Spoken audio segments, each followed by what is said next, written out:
What is up, hotties? Welcome back to another episode of Stay Hot. I'm Blaiden Kirk, joined as always by my two favorite co-hosts of all time, Matthew Sponhour and Theo Ash. And we're hopping back in the time machine today, playing a little bit of hypothetical ball for you. Go and look at the 2018 NFL draft. Lamar Jackson was the last pick in the first round. Probably should have gone a lot higher. We'll probably change that today. But before we get into it, Matthew Sponhour, Theo Ash. It's a beautiful, actually, it's not a beautiful Wednesday afternoon. It's raining, but plants needed it. They're saying. I have a good one true. for this episode. I was asked this recently. Okay. What is your spirit animal? I know that's kind of a baby time dummy question, but also what is your goal spirit animal? An animal that you don't think you embody the traits of, but you wish you did and you're building to.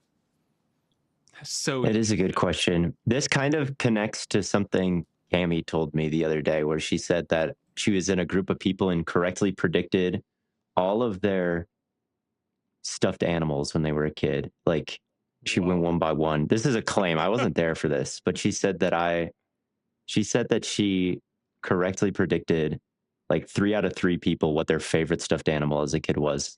And so now these two stories hitting me at the same time is making me think, what if your spirit animal is just your favorite stuffed animal as a kid, which would make mine a bulldog? And I don't really think that's true for me, though. So I might be flying in the face of this theory. I don't know. My spirit animal, probably a bird, right? I think it would be on brand. Maybe that's my goal, though. I don't know if I'm really that good, though. Like my goal spirit animal might be like falcon, something with some speed and some, aura. I don't think I have any speed or aura. So that's probably the goal, is to get like to falcon level. Right now I'm probably at like Junko or for sure Chickadee or something like that. For sure. Well, it's tough because you're tall. That makes it tough. I know that's not like doesn't necessarily directly tie into what your spirit is, but obviously, like on some level, like for instance, in my case, I'm very sort of this like lumbering oafish guy. Yeah. And that really means that I can't be sort of a dainty bird or something like that, no matter what my spirit was. With you, it's you're tall and you're a little slight, so you try to think of birds like that, and I don't know if any one quite fits, but I would say a falcon is not a bad pull for you. Falcon. Well, heron is tall and lanky. Egret, they also like the water. They like fishing. I like those things. But are falcons violent? Because you're not a very violent guy. True. I mean, they have to hunt. They're carnivores.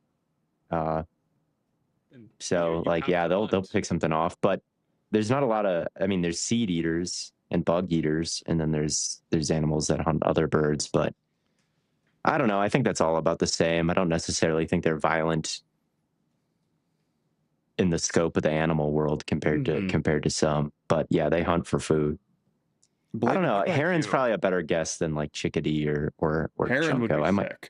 I might go with heron, but I'm still striving for falcon. What my spirit animal would be, like, really, truly. I mean, I've always been a big fan of just like goldfish. Like carp to me is just a very cool, chill animal. They just keep growing, Like if you put them in a fish tank, they'll grow to the size of the tank. If you put them in a pond with no immediate predators, they'll just keep growing and growing and growing. And I've always found that really cool. I don't know. I don't think that makes it a spirit animal of any kind. I don't know. I kind of like that for you. I just grow to the size of my pond. Well, here's the issue, is that like the problem with the goldfish is that one of its key traits, and this is the problem with the spirit animal discussion, is that many animals have negative traits that you don't want to suggest for other people and then them take it the wrong way because it's tough to find a perfect match. Of course. Goldfish are kind of known for being a little simple. Yes. The 3-second memory thing, all of that. That part I don't necessarily I have a pretty agree shitty with. memory, but yeah, but you're not dumb seconds. like a fish. Exactly. Same thing with like if someone were to call you a dog breed and it's like golden retriever, maybe they just mean like the positives, like loyal and kind of upbeat, but also there's a level of like golden retrievers in culture little dumb, right? But I like the idea of goldfish being your pick off of like you're driven, but you're not very high strung. You're not like a lion. Like you're too easygoing to be a lion. Yeah, it's definitely not lion. I would never, even though like high school we went to, mascot is the Lions. That's true. And the college I went to, is a hawk, Red Hawks. So like maybe I should try and be more of a vicious predator, but that's just not me. You know? No, it's not. It's not. It's not either of you. Maybe we're all goldfish. Maybe deep down, everyone. I like that. I like to imagine us all as just fish in a tank. That's a nice thought. And maybe we can pick fish that are slightly cooler than goldfish. It might be a research comeback next episode with the answer to this dilemma, but I really do like. That's nice to imagine. Everyone, we're all just fish in a tank, and it's which fish are we? I give do me think dibs on Coriodoris. Okay. I might be a crab. Yeah. I think I'm a crab. My goal is elephant, for the record, but I might be a crab. Goal is elephant. Long way to go. We got well, I don't want to spoil it because I was talking. Why elephant? Why elephant? They're very cool. They're they're known to be thoughtful creatures. I feel like in culture, and then they can like, they're one of the animals that can kind of like tell jokes or whatever. I really appreciate that. Also, they're kind of big, but they're not like inherently, their go-to isn't being like violent. Like you can go and hang out with an elephant in a way where like a hippo, I mean, you'd have to be a psycho, right? You know what I mean? Yes, you would have to be pretty insane to hang with a hippo. I don't know. I feel like elephants, maybe elephants don't have like wisdom, but I'm not. I feel like elephants they have wisdom. They're often a symbol of wisdom, if anything else. That's true. They have wisdom. Yeah, so I think wise, I relate to being a little bit bigger, and they're just cool. They're also just cool. They're one of the coolest animals. And crab? Crab's not bad. Crab is probably crabs. A little bit. Yeah, I like crabs. There's not much. Honestly, seeing a crab is one of the most delightful things that can happen to a person. Like you're on the beach or you're looking into a pond or over some sort of pier, and there's a crab on the ground on the ocean floor. I'm like, hell yeah. Yes, I love to see a crab. And I can still be in the tank. This works out great. You can still be in the tank, exactly. Is there a specific? Tortoise is another that comes to mind for me because they live a really long time, and they're also kind of cool and chill. You're like on that chill expansion shit, like. But I view you as like a really, really like kind of fast paced. You do a lot. A tortoise is like their main thing is that they don't do much. I just don't. I think that's too big of a gap between you and the tortoise to reconcile. Seahorse also comes to mind for me, I think, but I don't know what a seahorse does. I think, well, we don't have to necessarily know what they're really like. We just have to know like what they represent in culture, right? So like a seahorse is the thought of them is very playful, and you have a playful side, Blaiden. Thank you. So I don't know. I'd really have to think about it, but it's definitely something aquatic. 100%, I would pick. I think I agree. I'm liking this heron crab carp dynamic because that just puts me as directly at the top of the food chain here. So you notice how Theo's immediate reaction is to try and eat us, Matt. Maybe you are violent, Theo. Maybe that is your instinct. You guys picked like the two biggest prey animals to the one that I picked. I can't help it. It's just I'm just noticing. More peaceful. We're just more peaceful. I'm just saying. I'm just saying. If I'm going heron and you guys go like small water side. That's true. If you had gone like hawk, and I'm like, okay, I'll be exactly mouse. I'll be okay. I think I'm a snake, and then you guys are like, I think I'm like a big fat mouse. Not really paying attention. I'm like a boa constrictor, and you're maybe like a deer. I I'm think like I'm an aloof mouse. Yes. Yeah, I really have related to the anaconda. Yeah, I'm like a javelina that's maybe a little sick and too close to the edge of the water. Yes, I'm a 20-foot American crocodile. Yes, of course. Look, you guys can pick what you want. I'm sticking with heron. I've enjoyed hearing your World Cup takes before the record, Matt. I was delighted to hear your agendas here. Penaldo, you're running the Penaldo agenda, the Mbappe agenda, I guess. What is it you like about it, Mbappe? I don't know. He was really good the last couple of times, and I like the dictator videos that I see. I think that's funny. As somebody who's pushing a lot of narratives for a certain guy in the basketball world, I got respect for good sort of online world building. I think Mbappe fans have done, not world building. That's the totally wrong word. I don't know. I'll have to expand my vocab on that one. But you know what I mean. Like recognized game, hopefully. Dictator, recognized dictator. I like Messi. Yep. Well, I think it's just a funny way to like frame how Mbappe acts, or like it's a funny direction to try to like take his PR propaganda, or however you want to put it. And I think I get a kick out of him, even though I know nothing about him. So I like Messi because I think I was pulling for him last time, so if he went back to back, I'd be cool with that. But I'd like to see somebody new. And Haaland seems interesting, and all of his being is like first World Cup, so I'm kind of cheering for a lot of the big guys, honestly. But I don't really care. Haaland's goal where he took it from the keep, they tried to pass it back to the keeper, and he just kept running by the defender and beat the keeper to the spot, was a hell of a goal. That's so sick. I'm a big Haaland guy. I'm a big Messi guy. I watched Dembele highlights before the Ousmane Dembele for France.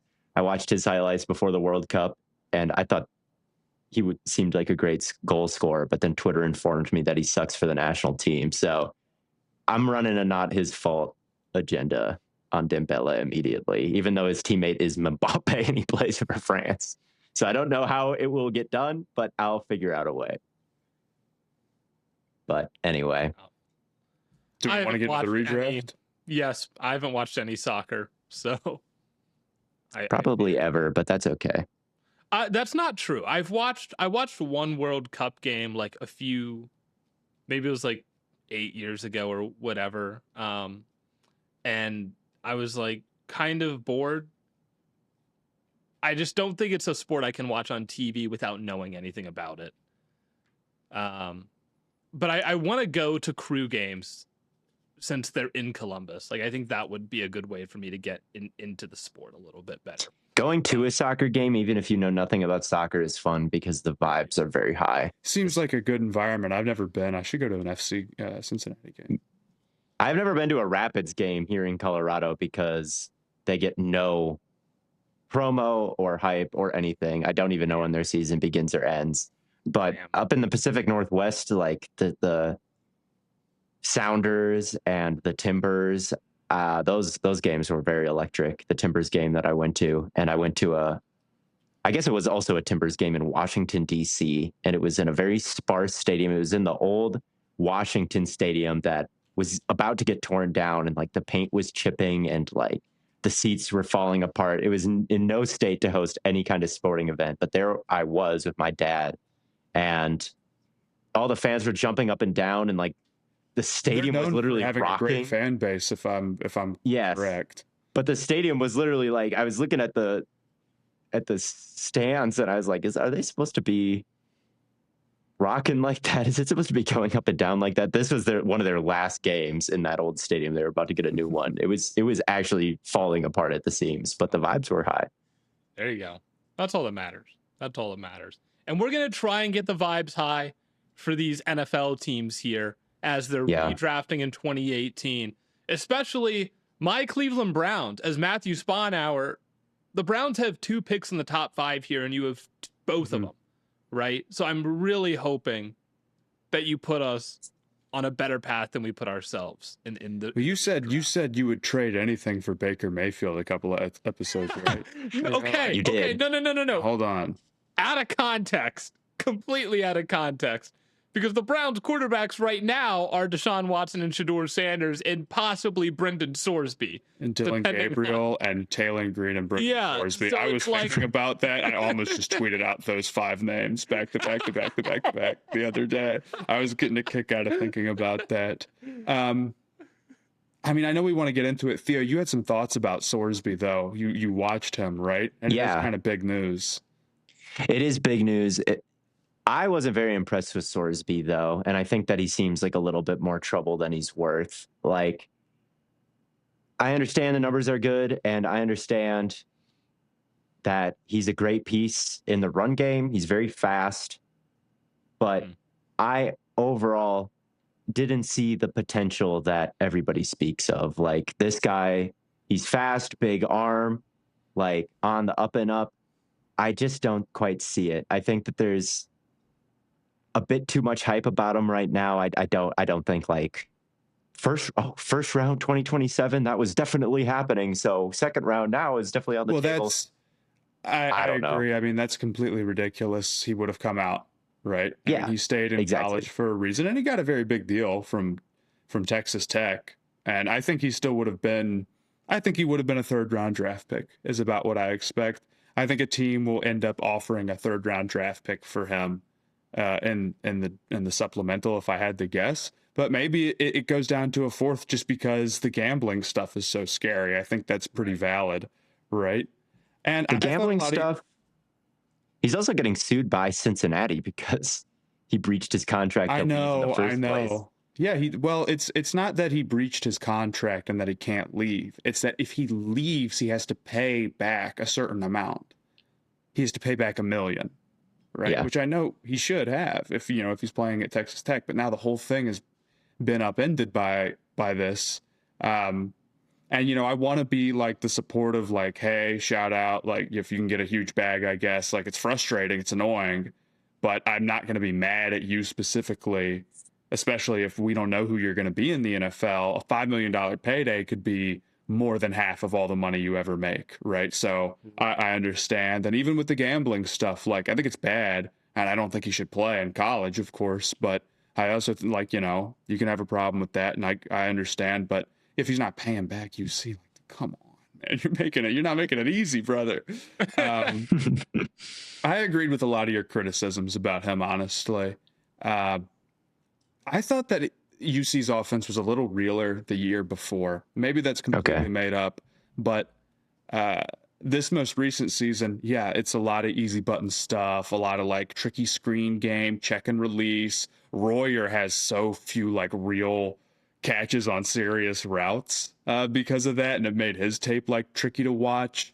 Sorsby also has a tendency, I've said it a million times, like just to alert into these one-on-one shots that are not going to be there and then throw them with 0 touch and 0 opportunity down the sideline. His accuracy is really poor. Really poor.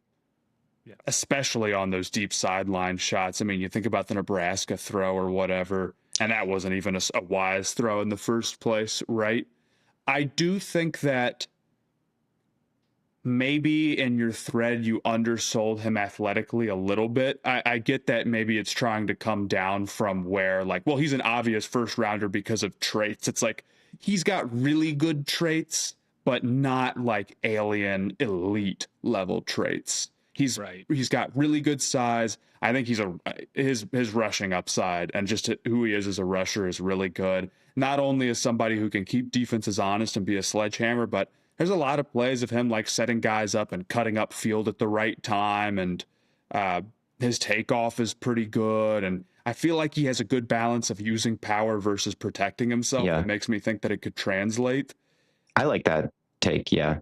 But I also don't totally disagree that I think Sorsby didn't take a lot of sacks because he's a good athlete and he leaves the pocket very, very early. I think it's kind of like it's a little bit of a baloney 6% pressure to sack or whatever. Sure. And then on top of that, Cincinnati, you rightly point out, have a great offensive line. And that's how you get to him like, I don't think he took a sack till his 7th or 8th game at last season. I mean, it was a long, granted, like 2 of those are kind of baloney games, right, or whatever, but still. So I think he's the pocket presence is not bad, but it is a lot of just getting out of there and not taking sacks. And I think there's value in playing like that in the rushing. And I think his arm power is good, not great. I don't know if I would straight up call it bad. I was trying to figure out where he'd rank among rushers in the NFL, among the starters. It's lower than Caleb, I think. Oh yeah. It's lower than, I think it's lower than Hurts. Yeah. I think it's lower than Bo Nix. I think it's higher than maybe Jordan Love. It's higher than Jordan certainly Love. higher than Jordan Love. It's not even close. I think there's probably, I was doing the math, there's probably about 12 guys that I would consider real, true rushing threats who like actually pull out the legs for more than like 300 yards a season or something like that. Sure. Because then you've got that tier of guys who are like kind of mobile, but aren't really doing it like that. They can move. And then you get into the tier of guys where it's like, we're old and we can't move at all. Regardless, I thought that your evaluation on Sorsby was pretty right. Yeah. The phony offense, his accuracy is questionable.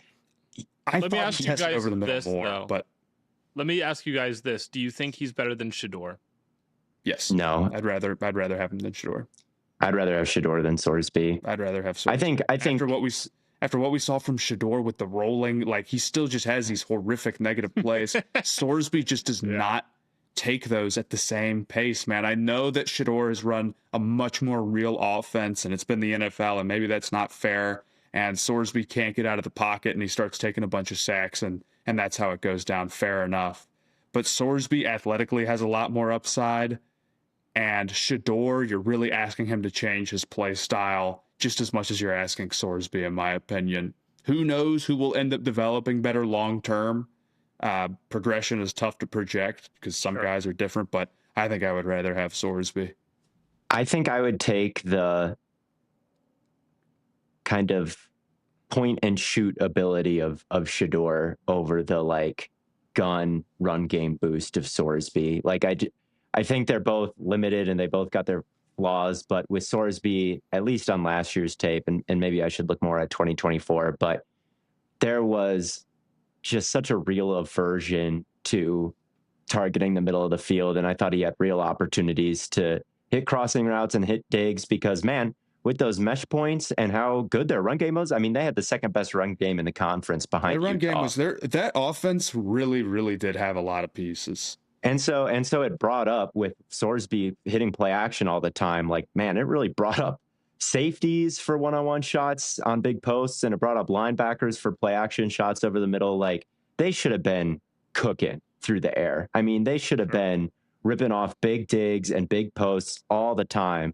But I thought Sorsby was really bad at accessing that part of the field. And I thought almost every single throw, it was so rarely on someone's face mask. It's always behind them.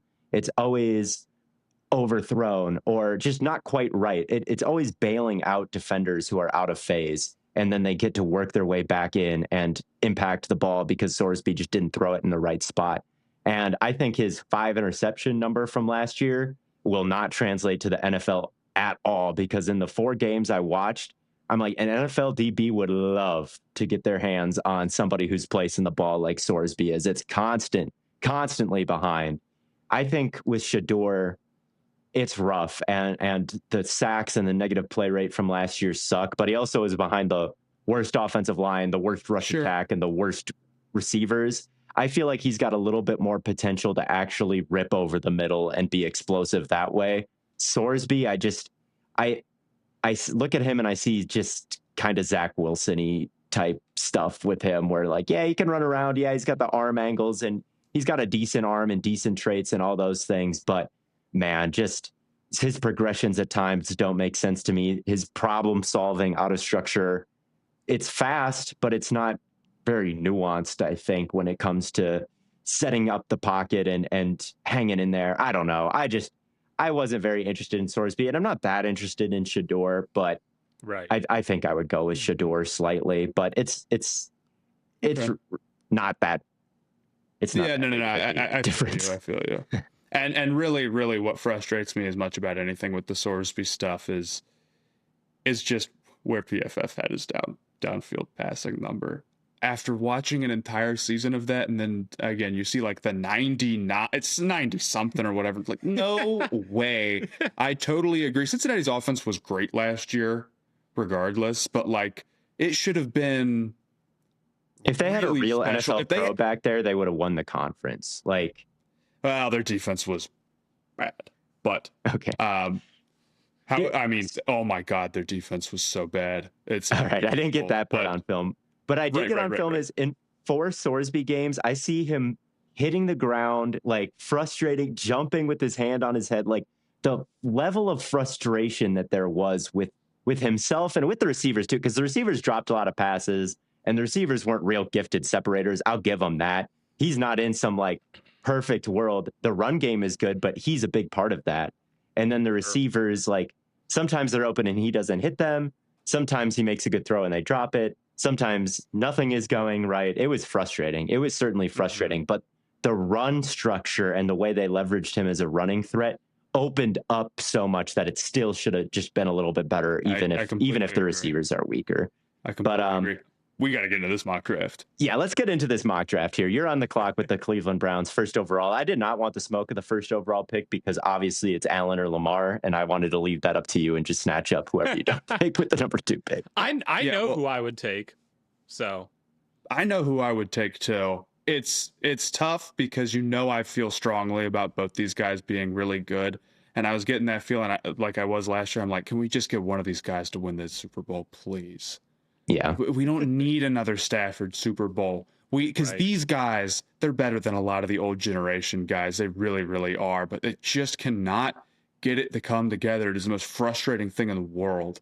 But it's mainly one big factor that's making me pick Josh Allen with the first overall pick. Yeah. It's the durability. I just am really, really worried about Lamar long term because of the injury problems. Now, to be fair, up until this point, it gets really, really tight because Lamar came in and was really good pretty quickly, right? I mean, he won an MVP in his second season starting, and he didn't first even have season a full starting. season. Really, it was his first 2018, full season. right? Oh yeah, and they went 6-1. They went 6-1 in the first 7 games that he started. I think they got to the playoffs. They were like 500 or just below 500 with Flacco or something like that. So, I mean, Lamar, for his entire career, the story's been pretty simple. When he plays, the Ravens win, and when he doesn't, they lose. Yeah. And it's not any more complicated than that. But he's also missed a lot of time for us to learn who the Ravens are when they don't have him, unfortunately. In fact, 3 out of the last 5 seasons, he's missed relatively significant time, albeit not like entire seasons worth. But he's missed time, and then he's been injured this last year. Mm-hmm. And those things have cost Baltimore in moments. His best season, like, last year, or not last year, but the year before, his MVP performance was fantastic. But I just think Allen is so much bigger and has been so much more steady in that right. Since the 2020s started, both of these guys have basically been within the same tier, battling back and forth. You might prefer Lamar and his truly game-breaking rushing upside. Allen is just not the threat that Lamar has been for his entire career. He's great, but it's not quite the same. But also, I think Allen's best playoff performances, maybe it's small sample size, fair enough, but Allen's best playoff moments are unbelievably high-end, even if he has the gaffes.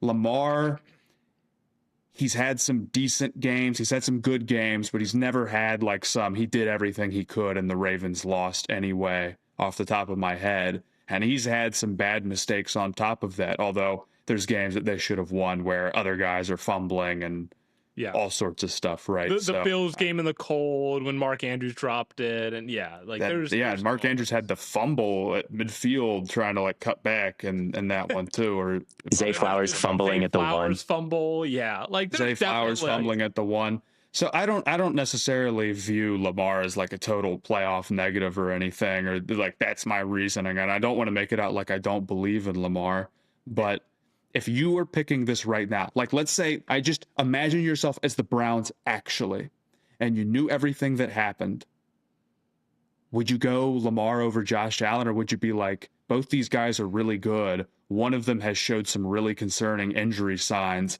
If anything would sink the pick in the, in their 30s, it's going to be that. I'm going to go Allen. I think that would band with you. Mm-hmm. I think part of the math here is that you're picking for the Browns.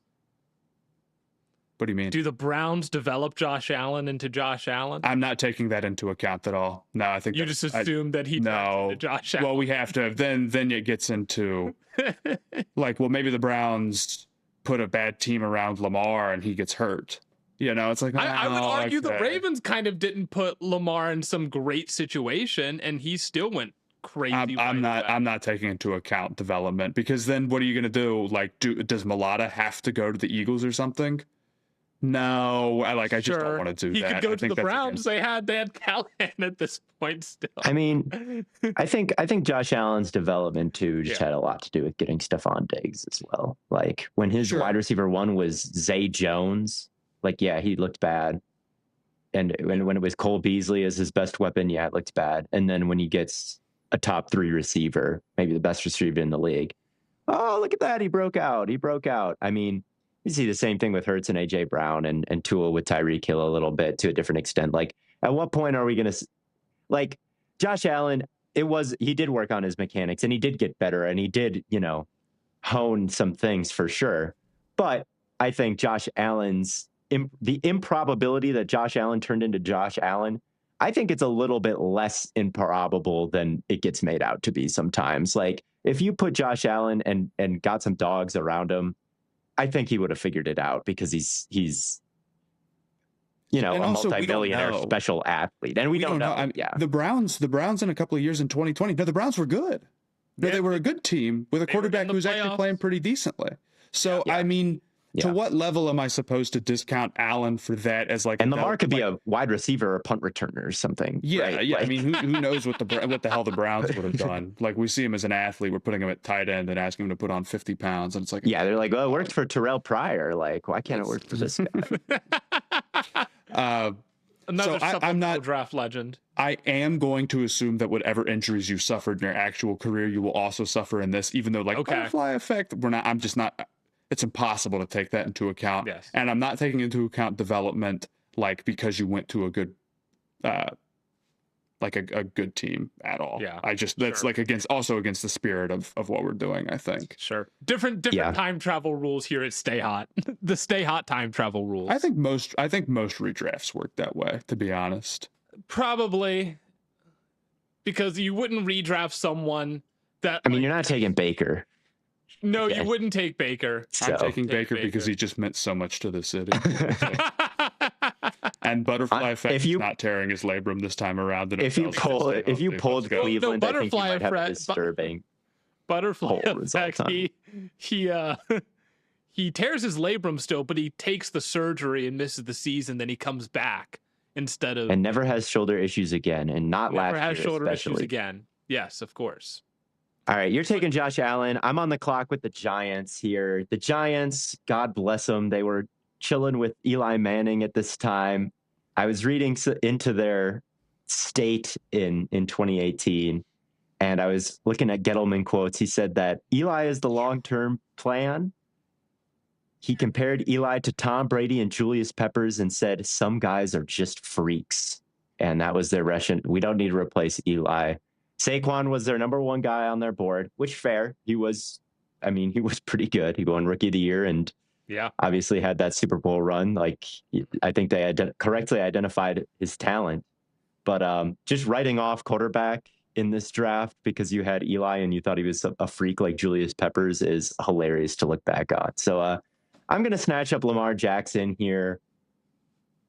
Yeah, maybe the best regular season player ever. I don't know. 3 MVPs at this point in his career, or 2. 3 first-team All-Pros. 3 first-team All-Pros. 3 first-team All-Pros versus 0 for Josh Allen. How about that? So, like, he, in the regular season, he just seems to outproduce Allen. But I would have gone Allen first as well, just because I ranked him higher than Lamar this year. And so I feel like, you might get a little bit more, maybe more longevity out of Josh Allen. I don't know. he's always kind of banged up too. He just seems to play through it a little bit more. He doesn't miss games like Lamar does, like here and there, like Lamar does. But that in the playoff stuff, like Josh Allen has that 13 seconds game where like he played perfectly and still lost. I don't know if Lamar has a situation where he's played perfectly in the playoffs ever, or played like an A+ game or anything like that. But I think he's still capable. I think that he's probably the most talented quarterback to ever live if you combine rushing and passing. Like, I don't know anybody who's been a better rushing threat than him in the history of the game, right? And he's also got unbelievable arm talent, unbelievable pocket navigation, unbelievable setups on the second level, and gets guys out of zones and then exploits them later. Like, he is special. His 2024 season is amongst the very best top 5 to ever do it, I think. And 2019 statistically was even like beyond that in certain ways. Like, it was so good.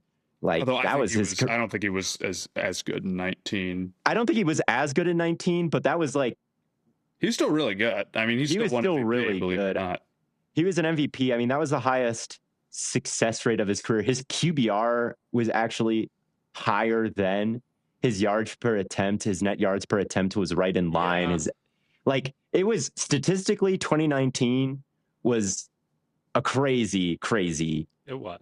I mean, he was unanimous MVP, right? I really appreciate both these dudes. They've defeated some quarterback narratives that I strongly disagree with. Yes. In general. Oh, what am I? I really need them. I really need them to get a ring, man. I want Herbert and Burrow to do their thing too, but I really need these two guys to. These two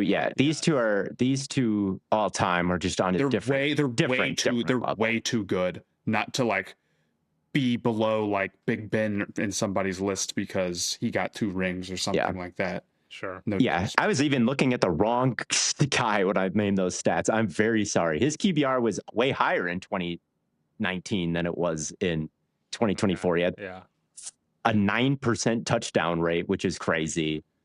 He's the all-time leading adjusted yards per attempt leader. He's the all-time leading passer rating leader.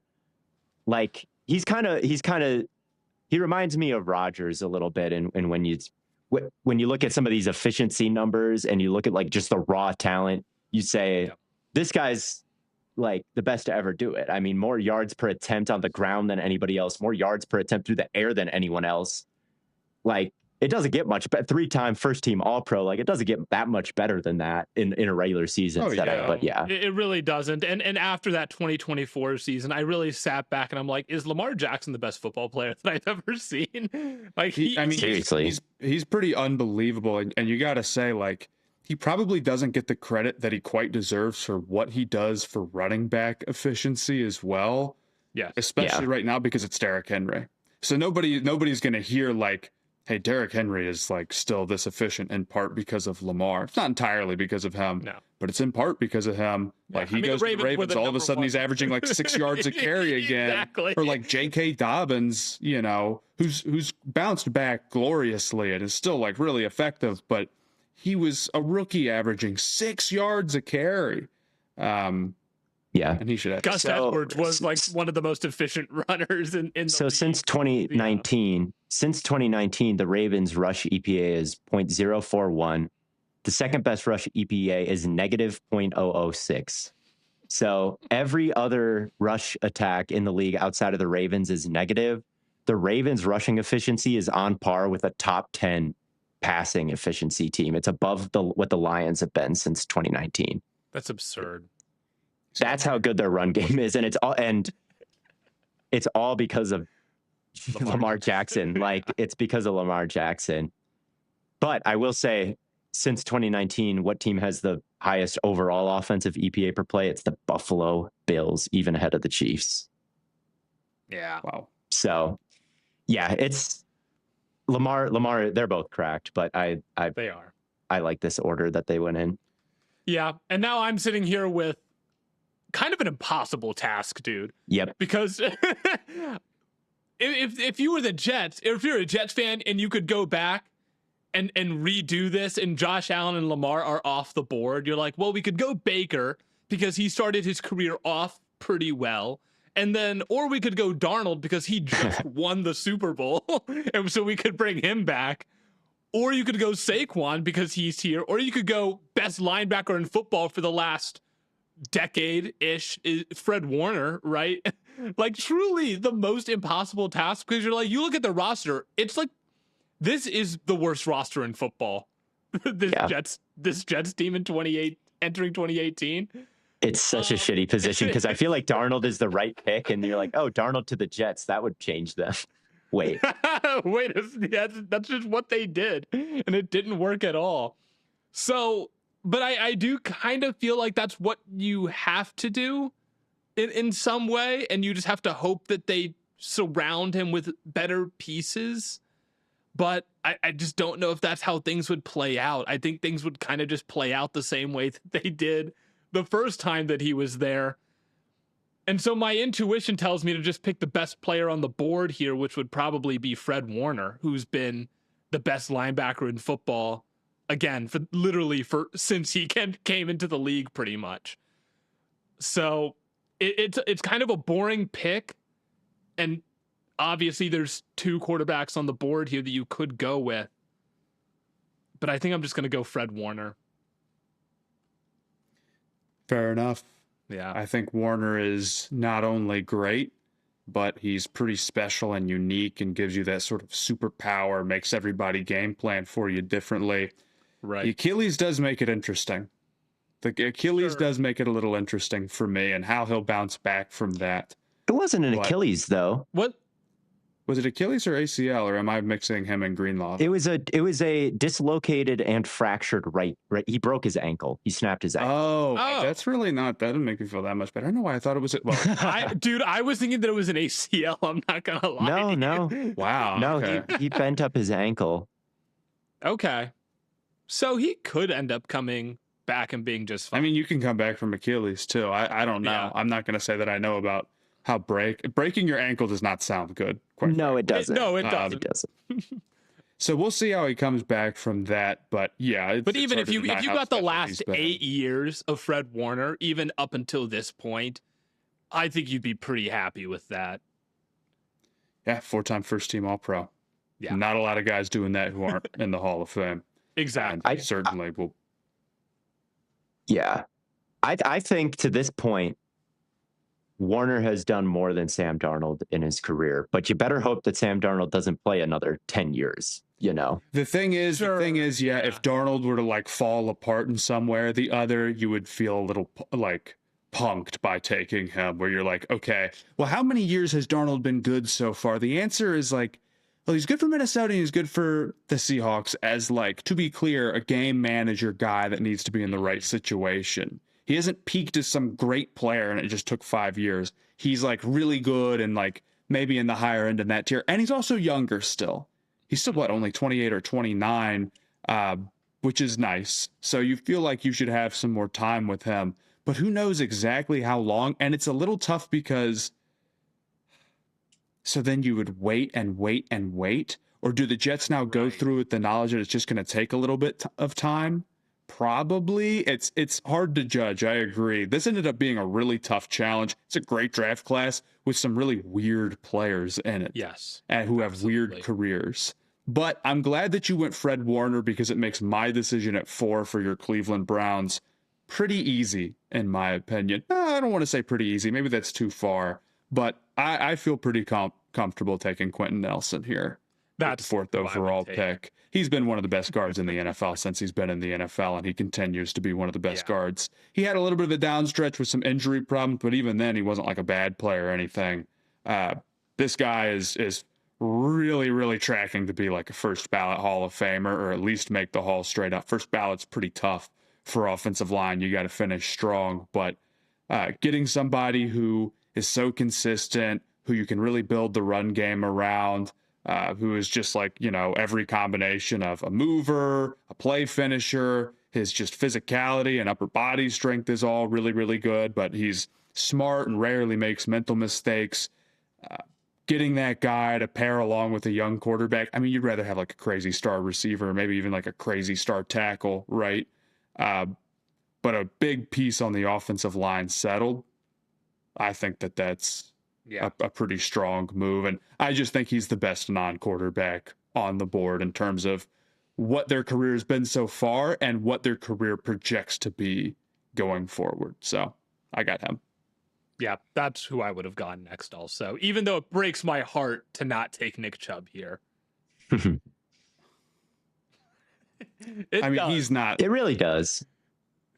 He's nice like that, but him shredding up his knee again, yeah, it's tough. You just can't do that. So yeah, there's better careers on the board, but maybe not better peaks. Seriously, well, Lamar and Josh and Warner, but they're already gone. Pretty dang good peaks on and and even Saquon, yeah. Yeah.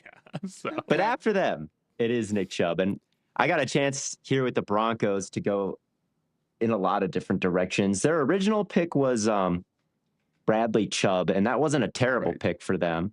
They were able to trade him for a first-round pick that eventually became Sean Payton. The problem was he was banged up. He was healthy and then hurt, then healthy and then hurt. And even though he's productive and a great number 2 to Von Miller, you probably aren't signing up for that again.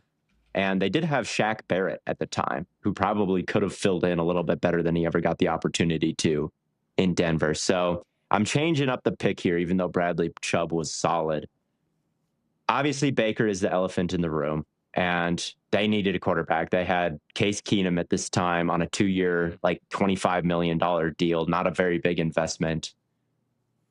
But I mean, the question I have is like, well, how much does Baker really truly help you kind of elevate your way out of the mud? That is always my question, because he's had all these shoulder issues. He's had erratic play. He's never really sustained multiple years of, top 10 efficiency or anything like that.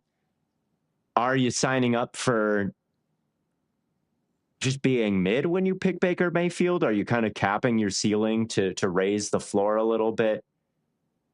But at the end of the day, this would have been a team coming off a Super Bowl that they won with Peyton Manning. Mm-hmm. And I don't know. I mean, what would you guys do here? I'm genuinely asking. I would go quarterback.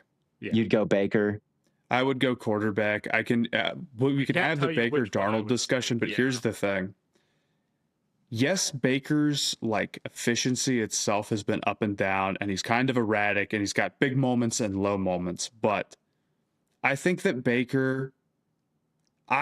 I would look at this and say Baker is up and down because he is a situation, and his situation got screwed up, and then he was a disaster. And that I think is fair to say. If we put if we put him in a good situation, we will get good offense versus it won't be like him playing on the Panthers. That is fair to say. The injuries stay, but the actual numbers themselves are going to be dependent on the situation. And if you're the Broncos, you should feel like you can win with a game manager on a rookie contract, and you can. And they feel, and we're not that crazy high on Bo Nix, but I think the Broncos can go and do great things, even if Bo is the 16th best quarterback next year or something like that. And who knows how he'll be coming off the ankle and going into a third year. But you see what I'm saying. I know it's painful to do, but I do think the quarterbacks would go early. Darnold becomes really interesting for this reason. I think I like the overall path of Darnold's career going forward better. He was getting there towards the end of his time in the Panthers, and then he took a year off where he was just a backup for San Francisco. You could argue that he may have been a good player then as well. And then you get Vikings and then Seahawks. But here's what's interesting about it. You don't get him as a good player on a rookie deal. You don't get that. Right. So but Baker is kind of, who knows how much longer Baker has at 31 right now, whereas Darnold feels like he could have a little bit longer of a runway, but that's projection. We don't really know. Maybe Baker is the one who lasts longer for whatever reason. It's tough.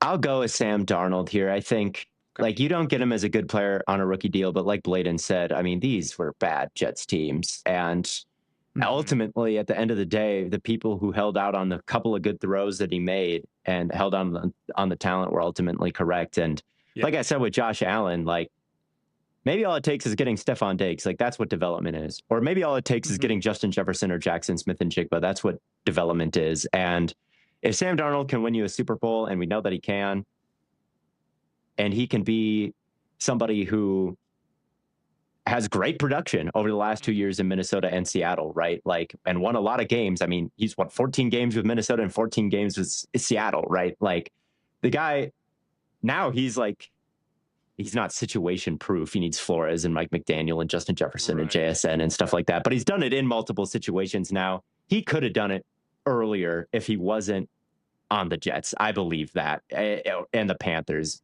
But obviously those situations were uniquely horrible. Not to say he hasn't developed, but it doesn't have to go that way on his rookie deal all the way through, I think. So I'll go with Sam Darnold here. There were times where the Panthers situation wasn't uniquely horrible. Thank you very much. Cam had no excuses. Well, that was different. That was a different. Yes. And Cam's big excuse was shoulder anyway. Don't even joke. Don't even mess with me. So I'm sitting here now with the Colts, who had Quentin Nelson originally. And this is another ridiculously hard pick to make because this is the year after Andrew Luck. This is the first season after Andrew Luck retires. That is not true. He retires after. I was in college. I was in college when he retired. I was doing a fantasy draft in Taylor. Oh no, he was. This is going into his last season.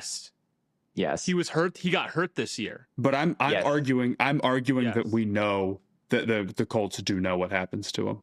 Yes, that's kind of how I was playing. This was through the lens of we don't have Andrew Luck,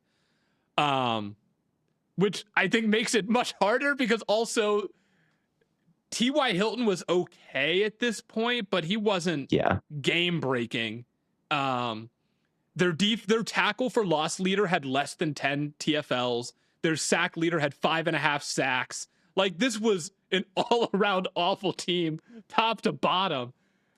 But I do think you also need a quarterback. And so Baker stands out here as like kind of the obvious pick. And I think it could be a similar-esque situation to what he had in Cleveland as a rookie, like T.Y. Hilton to Jarvis Landry. Matt's trying to do the computation. I'm trying to think. Yeah, you're trying to visualize Baker Mayfield in a Colts uniform throwing from Luck to Baker would be interesting. It would be like really, really weird. But hold like on, Baker sauce is coming soon. And it's, dude, their running backs were like Frank Gore and Marlon Mack. And it's truly one of the worst. It's T.Y. Hilton, Jack Doyle. Well, you either think that the quarterback is worth it or not. I don't think the situation matters this much. I think the quarterback is really important, and you're gonna lose Andrew Luck here with a roster that really can't hold up. Getting the quarterback now would at least give you some time to build out the roster. So I am going to take Baker here. I'm glad you guys let Sam Darnold fall to me so I didn't have to make the Baker Saquon decision and have us all squabble over it. Well, that's kind of what Darnold's a little smoother. Was the Baker Saquon debate, but it's like, because again, their running backs were like the worst in the league at that point. So I think you very easily could have taken Saquon here, but the quarterback. They do get Jonathan Taylor. They do get Jonathan Taylor in 2 years. If you can hold out for 2 years, you get the best running back in football, maybe. Okay, this is starting to the theory that we're working under. I agree that we kind of know what happens to them. Do we know what moves they make and on top of that for the rest of time? I kind of agree if a team has an issue at quarterback forever, we should take that into account. But okay, I'm sitting here with Tampa Bay at 7. Yeah. I'm gearing up to take the guy that I would take next. Yes. They're going to which would be Roquan Smith. Brady. Yeah. But they draft Devin White, who is then like kind of good for a while and then falls apart. I don't know. I think Maybe- that's up to your discretion. I would say, Or do I you don't know. just, or I do think you it's, just I like think it's, not even? I'm thinking about it like knowing what we know now, like who was the perfect selection here. Knowing what we know now, who is the perfect selection here? Man, there's a lot of options of guys that I really like, and I'll run through them. Well, what we do know now is that Tampa was going to be Brady. super competitive very quickly. So quarterback would have been off the board for me as well. But that also takes some guys who maybe won't be quite themselves in a couple of years. We want dudes who are ready to go, right? Kind of right away. Roquan Smith is somebody who was ready to go right away. Saquon Barkley was ready to go right away. But what year specifically did he get injured? Was it during the Super Bowl run? Ooh, that part of it I'm not as comfortable with, of like, oh, everything will play out the exact same way. Well, you know what? It doesn't need to play out the same way. Was he injured one of the years that Brady was really? Because you knew I'm sure that he was. I mean, that's the problem with Saquon is he was banged up with the other issue is then Derwin James on top of that, who is somebody I'm considering misses multiple seasons basically. That is an issue if you know you're getting Brady. So all those things considered, I mean, I guess if you're a Bucks fan, they ended up with Vita Vea, you're not mad at that. But ultimately, I do think you kind of know what happens, but you don't necessarily. But if I take Roquan Smith here, I don't have to. That doesn't lock them into Devin White next year. I'm just going to take Roquan Smith, I think, up there with being one of the best linebackers in the NFL, if not some years the very best. His impact is pretty obvious. It's been wherever he's gone, has become much, much better. He is a vocal leader. He is somebody who is rangy, but can really use that to get downhill and be a thumper, but is also like great in coverage. And when he's a vocal leader, it's not just like him, hyping up dudes on the sideline, but he's the green dot and you communicate calling out the plays before he they always happen. gets a lot of credit for that, and I think rightfully so. Having that quarterback of the defense, I think is super, super important. Him and Levante David would be really tough to deal with as a linebacker duo. So I guess if you're a Bucks fan, you could argue we just do things the same because we got a bowl, but that would be kind of an annoying way to project this. And I would certainly I would rather have Roquan Smith than Vita Vea, even though Vita Vea is a pretty great player in his own right.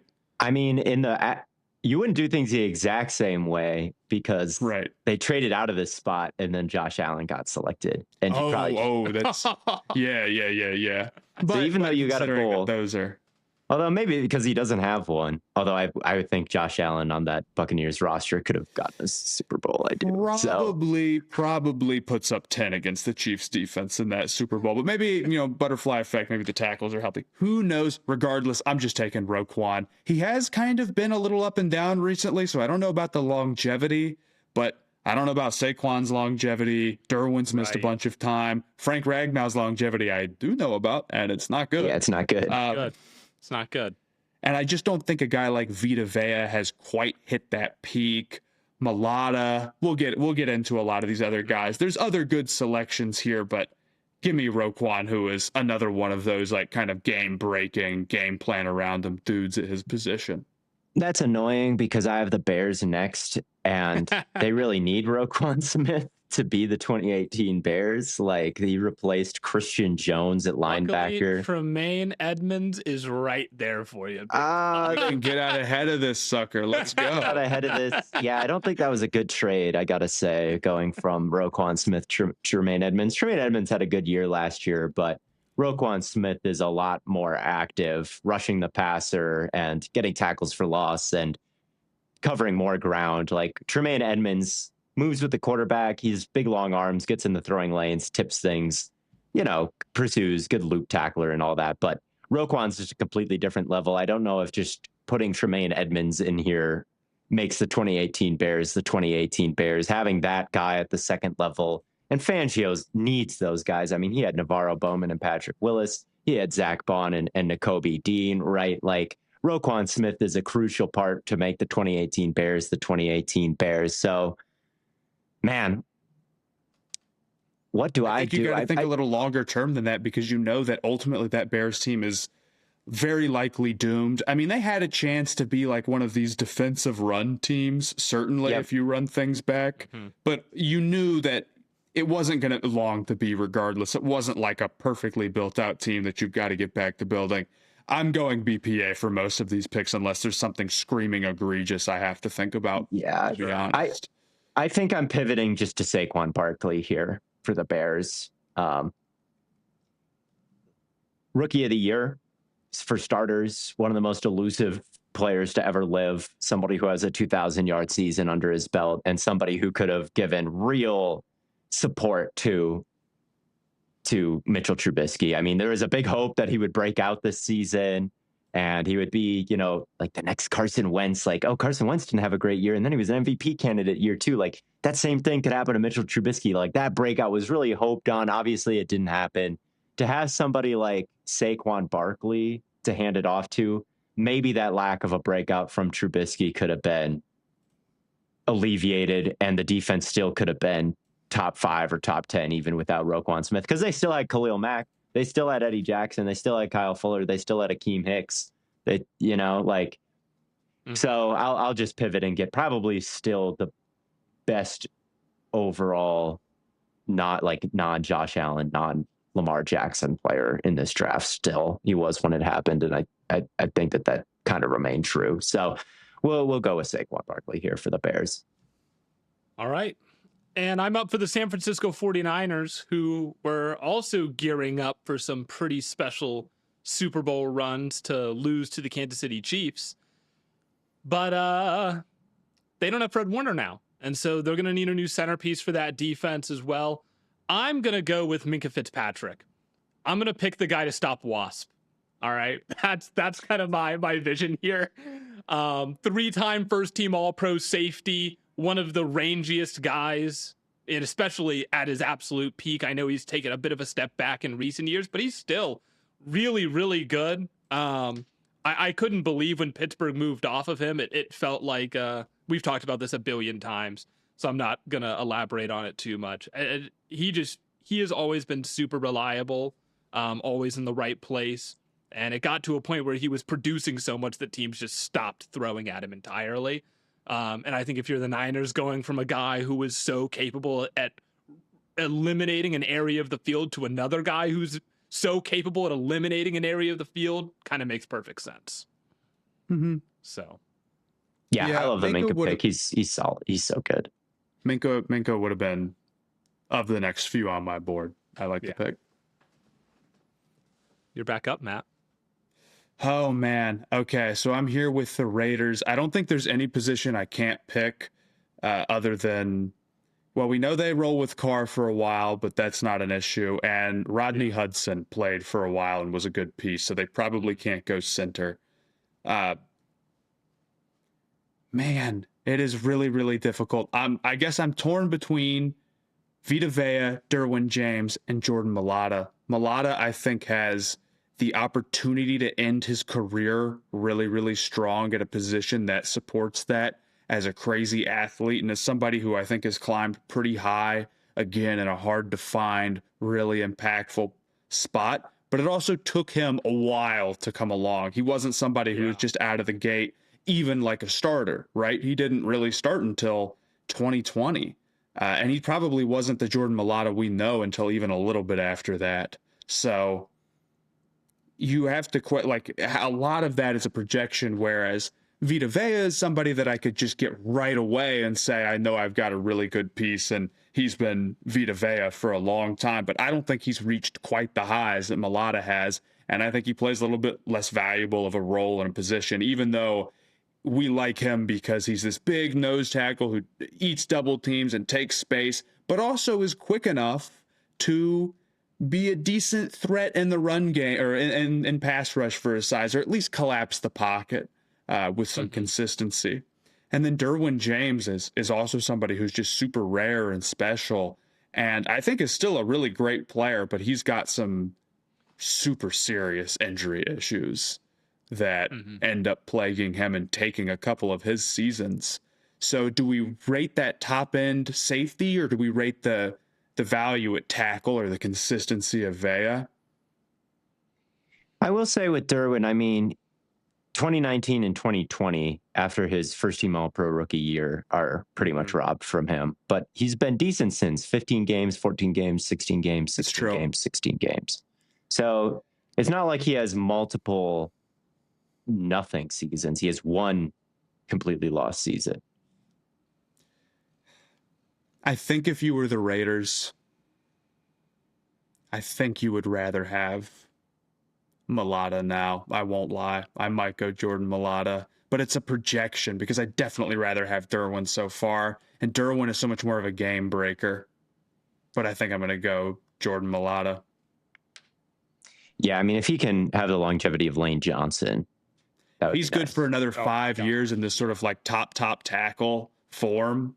He can have as many top years in sort of the same range as Derwin ended up doing, and tackles are just a little bit harder to find. So he was I think 21 in this draft. Who? Derwin? Mailata. Yeah, but it doesn't really like help him that much because then it takes him a long time to come along, right? Sure. So like, yeah, he's a rugby player. He's a 7th round pick. Yeah. So I think you could end up with Mailata being like a decade long plus starter at a valuable position and being in the all pro mix many of those years. I think I'm going to have to just lean that. But Derwin is so rare and so cool. I don't think you could go wrong.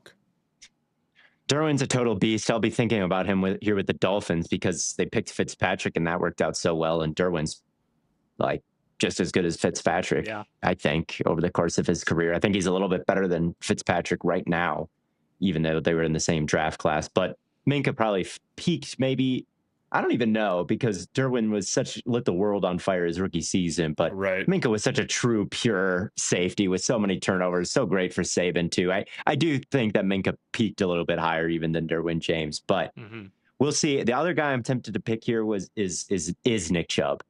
I feel like the Dolphins at this point are just kind of in this holding pattern in 2018. Like Adam Gase is their head coach. Ryan Tannehill is their quarterback. Devontae Parker is their wide receiver 1. And all of those guys had been there since at least 2016, some even longer. And they're kind of just waiting for all of these key offensive pieces to break out.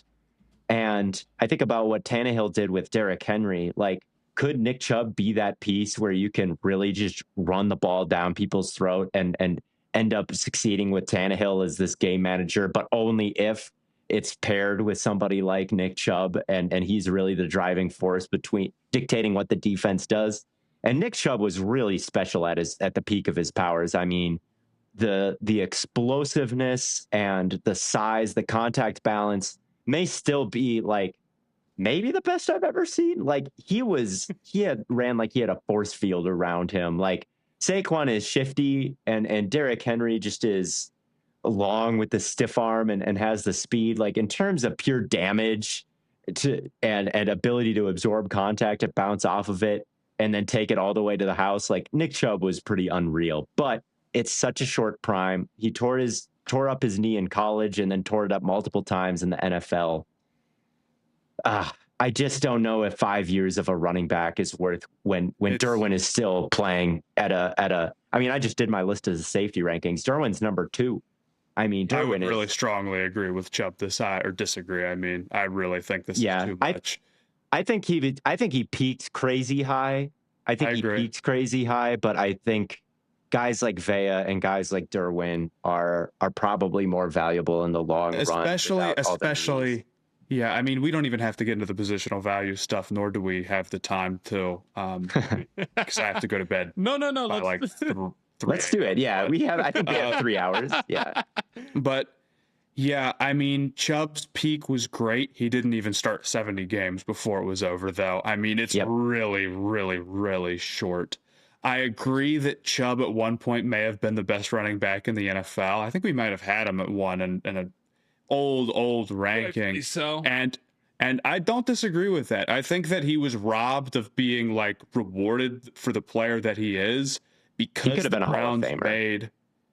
Yeah, because the Browns made a point to never quite run him like the number one back in the NFL. I don't know. He got 1,200 carries over 5 seasons. He cracked 300 one time and went for 15. Like he was great, but like there's a lot of years record, of him, dude. Like he could have had the single season record. Okay. What year? Any of them.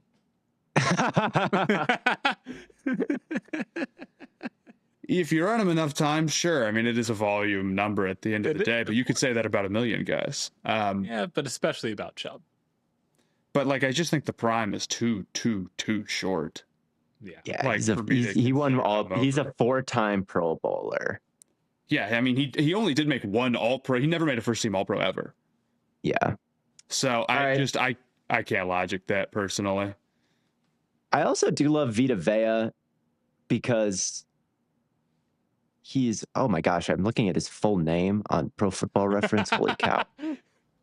Vita Vea's been like super reliable for such a long time and just as high end of a space eater as you possibly can.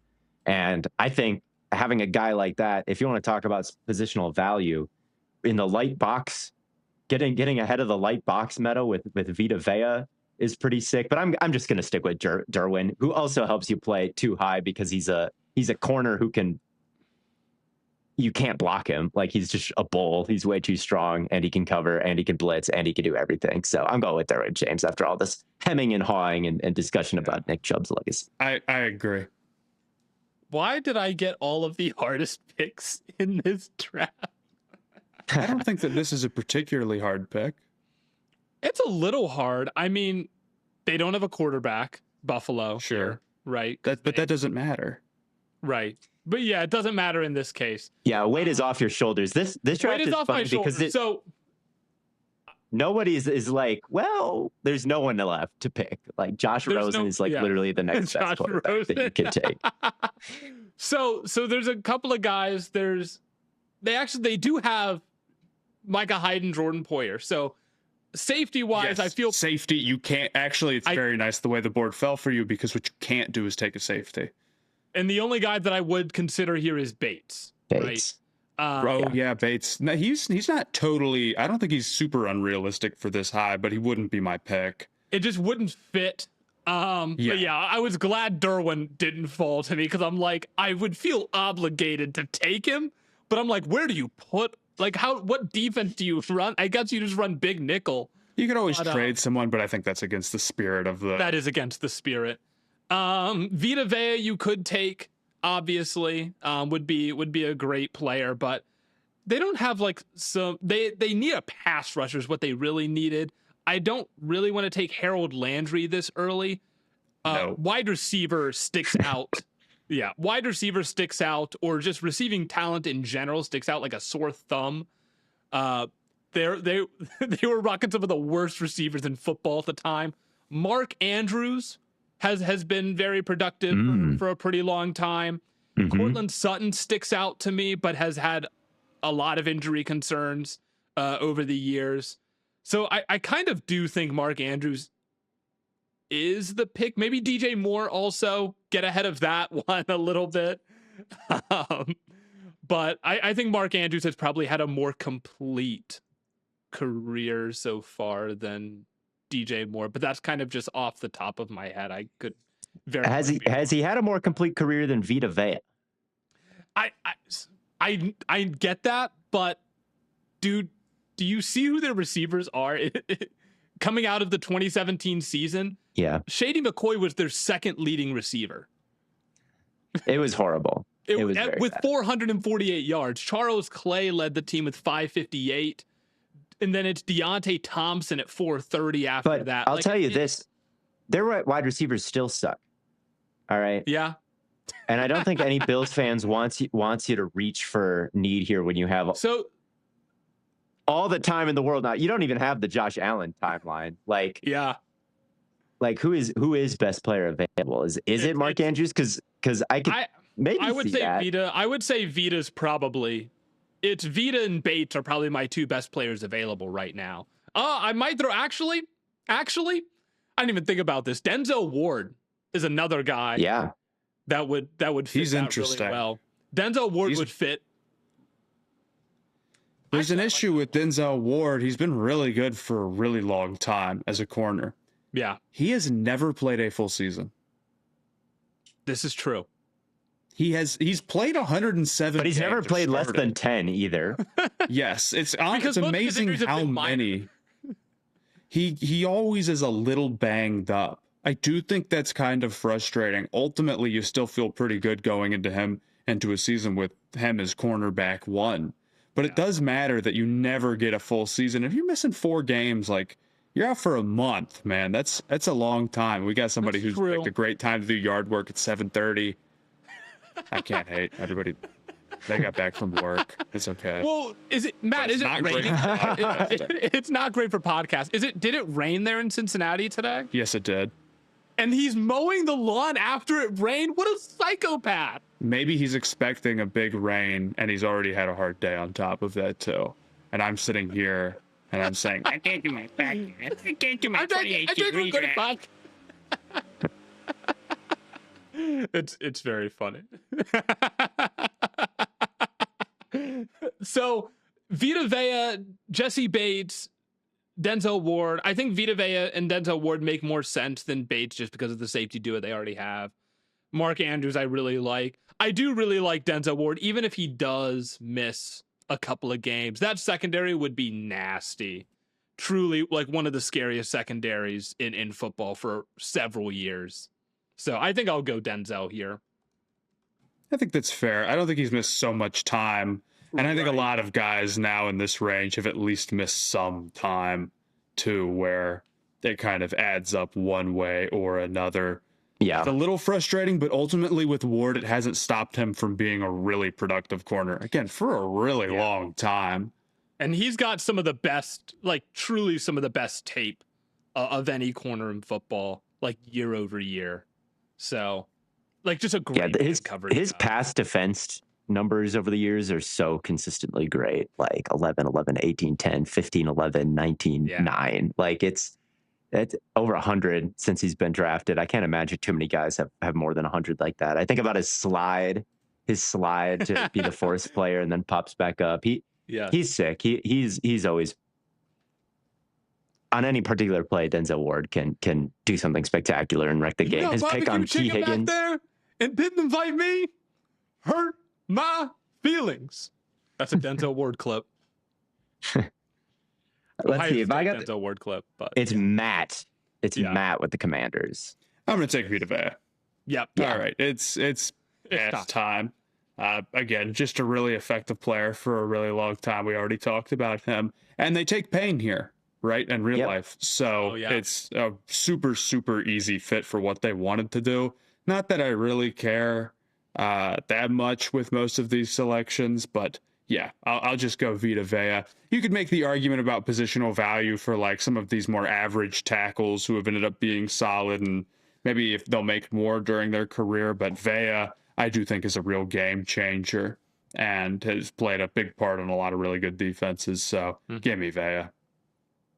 Cool. I have the Packers. The Packers, everybody realized that the Packers actually did like waste Aaron Rodgers' prime at this point because he got hurt last season. And then they like the Browns, the 0-16 Browns took him to overtime and they were just horrible. And people were like, wait, Aaron Rodgers is actually carrying to never before seen levels. Like he's the only good thing about this team. They had no star pass rusher. They had no corner talent. Their wide receiver 2 in 2018 was Marquez Valdez-Scantling.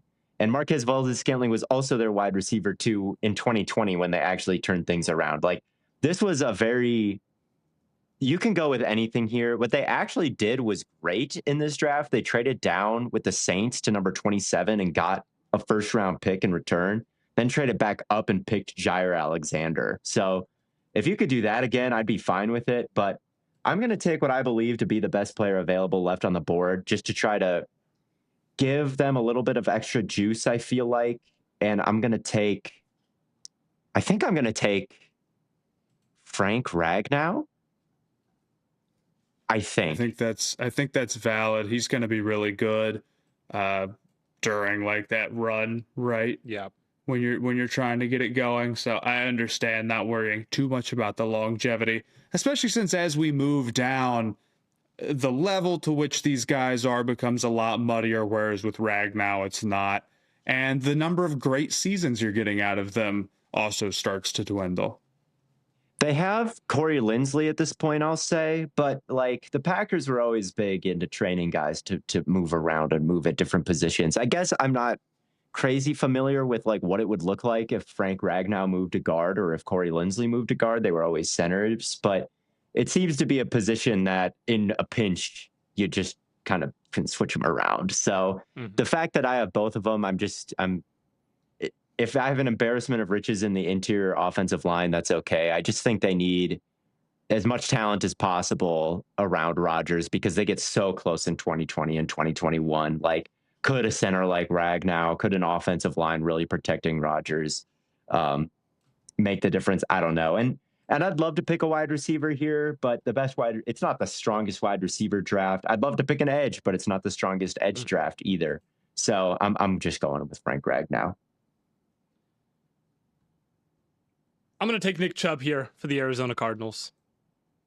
This is coming off of like 32-year-old Adrian Peterson, and they eventually they get David Johnson, who ends up being quite good.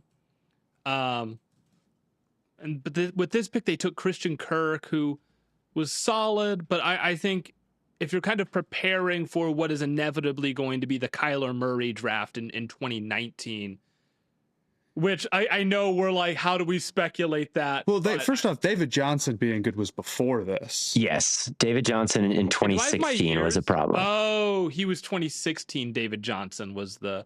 And even then, wouldn't that make the pick make like way less sense if they had multiple really high-end running back years already on the team?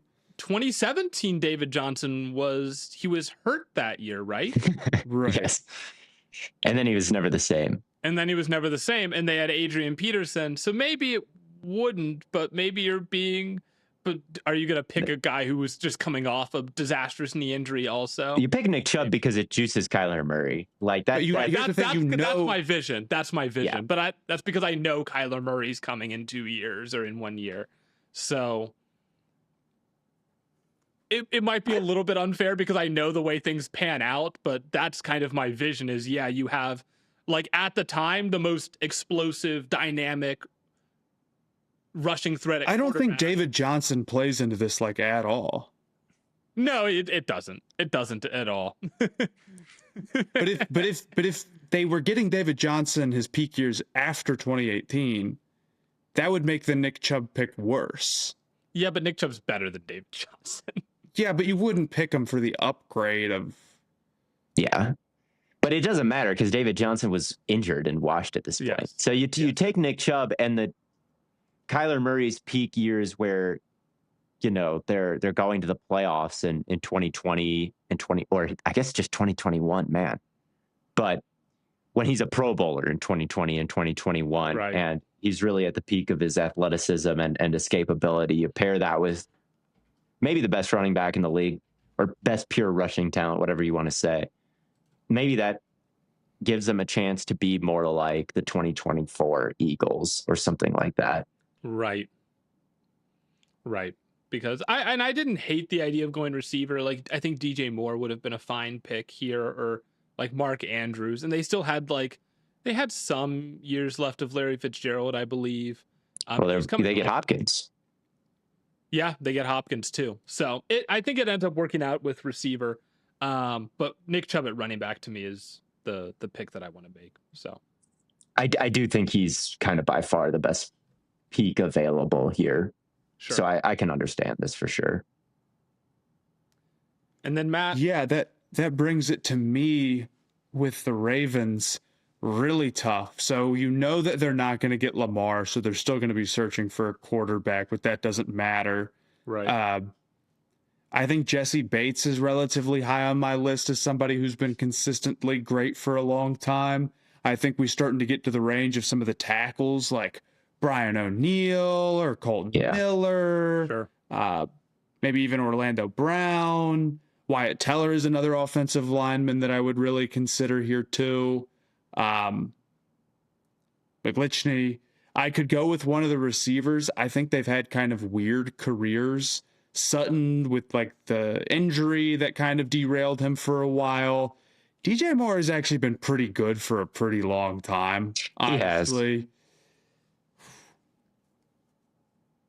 I think Bates is a little better than Moore. I think Moore plays a significantly more valuable position. But Bates at his best was really like a game, one of the set pieces on a defense, whereas Moore has been good and maybe at his best, like could have done the same thing and been one of like the set pieces on a really competitive team. Sure. And just wasn't. Like, he's very physical, good yak guy that can win downfield, but the consistency in the route running, I guess, is the big concern right after the whole debacle with the interception and whatnot, and just some weird effort stuff with him. I think I'm going to go Jesse Bates. That's what I would have done. Jesse Bates was the best player, was the best defensive player on a Super Bowl defense. So, yeah, he was. Jesse Bates is still doing it at a really high level too. Yeah, and he's still doing it at a high level. Moore is very close for me though, and same with like Colton Miller or a lot of those tackles. That's pretty tough.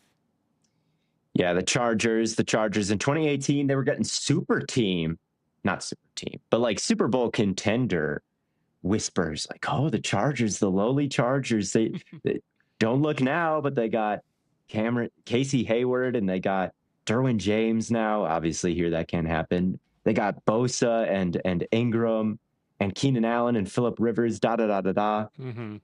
What they really could have used was Vita Vea, but he's gone now. Mm-hmm. They had a really bad run defense at this point. That was kind of the problem. They were allowed, I think they were 32nd in yards per attempt. Corey Lugit was suspended. Denzel Perryman was always kind of banged up. So they really needed some more run defense. Maybe I'll go with like, I don't know. I think I could go with just someone like Daron Payne if they've got somebody if they've got kind of this issue in the middle of their defense. I think Daron Payne's a good defensive tackle who is a good run defender and a good pass rusher, really. I don't have that much to say about him, but he's been productive for a long time. I don't know, though. That's where I'm leaning, just with their needs. But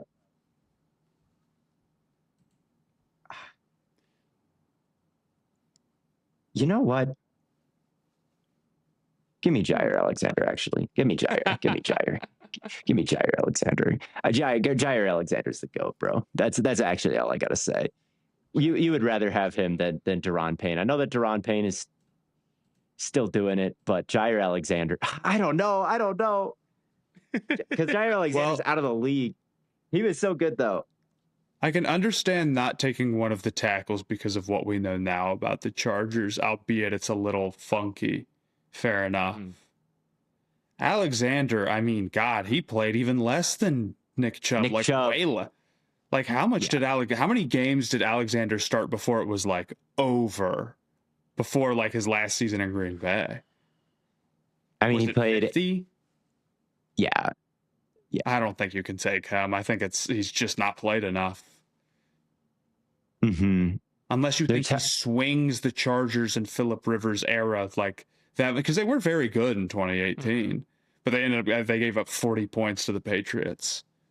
Yeah, who would go on to score 13 in the Super Bowl. Yeah, Mahomes also came out of nowhere and kind of ruined their whole vibe. Let's see.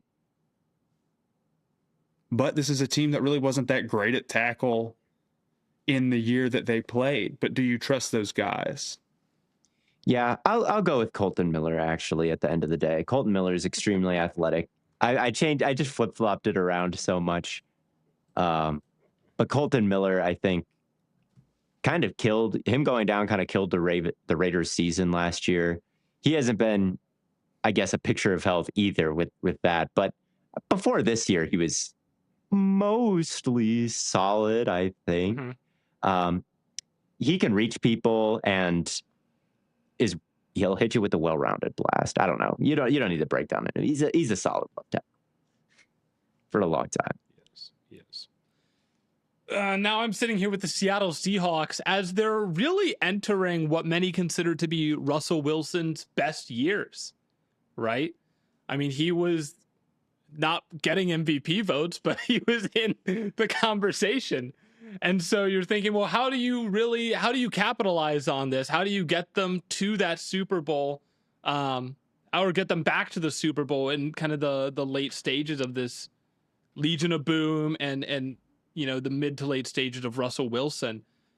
And the first thing that kind of comes to mind me is the offensive line, right? Offensive line and receivers. They tried to take a running back here with Rashad Penny because they after yeah, Rashad Penny, dude. Theo Ash legend here. And if Nick Chubb was here, we would definitely be selecting Nick Chubb, right? But I do think we all would be, yeah. I think we all would be selecting. But I think Orlando Brown sticks out as probably the best option. You could also throw maybe Wyatt Teller, but the thing with Wyatt Teller is he's another guy that kind of took a little bit of time to come around, right? It was like 2 years on the Giants, and then it took him going to a really good offensive line coach that knew how to develop him. And we assume that he still develops, obviously. But when he was, at his peak, he was arguably the best run blocking guard in the sport, point blank. And are you willing to wait 3 years to get that? Maybe not. DJ Moore is still on the board, but you have Doug Baldwin, who's still pretty good, and Tyler Lockett, who's kind of entering the best of his years as well. I think I am gonna take Orlando Brown. Yeah, I think that's going to be my pick here. I think I want to build up the offensive line more in Seattle, and they have Dwayne Brown at this point, but he's 32 or 33. So I think trying to plan for the future a little bit there can be helpful. So I'll take Orlando Brown Jr. I like it. Yeah, I don't hate it either. That brings me here with the Cowboys. Got a lot of options. I don't know if there's any. It might be a little tough to go offensive line. They're very, very stacked at this point. So I might pass on that. But outside of that, I do want to remember that ultimately what will make these picks good or bad is just how good the player is long term, and you can build from there. Need is not something that should probably be focused on unless you're right on the cusp of winning a title. So they went linebacker in real life. I think this might be the DJ Moore spot. A wide receiver wouldn't be bad for these 2018 Cowboys. Moore has an interesting reputation right now, of course, but I really do think he's been an effective player for a long time. He's still getting big contracts. I wish the attitude was a little bit more consistent, but here's the thing. DJ Moore is rightfully frustrated for a lot of his career with his quarterback play, and there being some limitations. Not going to be an issue in Dallas. It's not going to be an issue with Dak. Not now, not ever. So give me DJ Moore. There we go. He's going to have a great attitude because he's getting to play with Dak Prescott, right? So, yeah, I like that a lot. I think for the Lions, I'm going to go with Mark Andrews here. So this is getting towards the end of Matthew Stafford's career there. I think he's got 2 more full seasons left.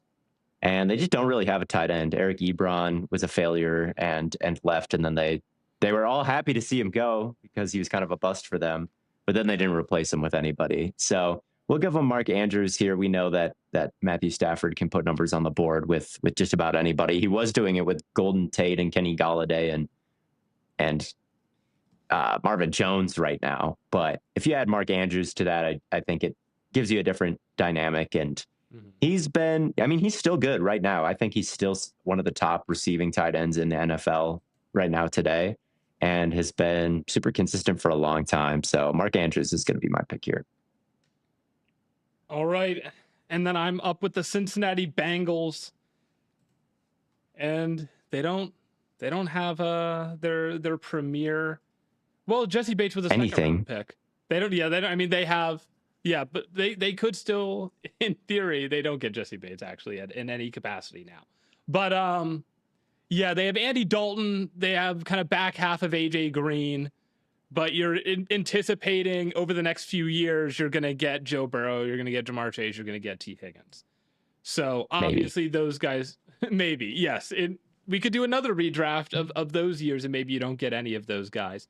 But I think when I look at BPA here, and it's tough because this guy didn't play very long.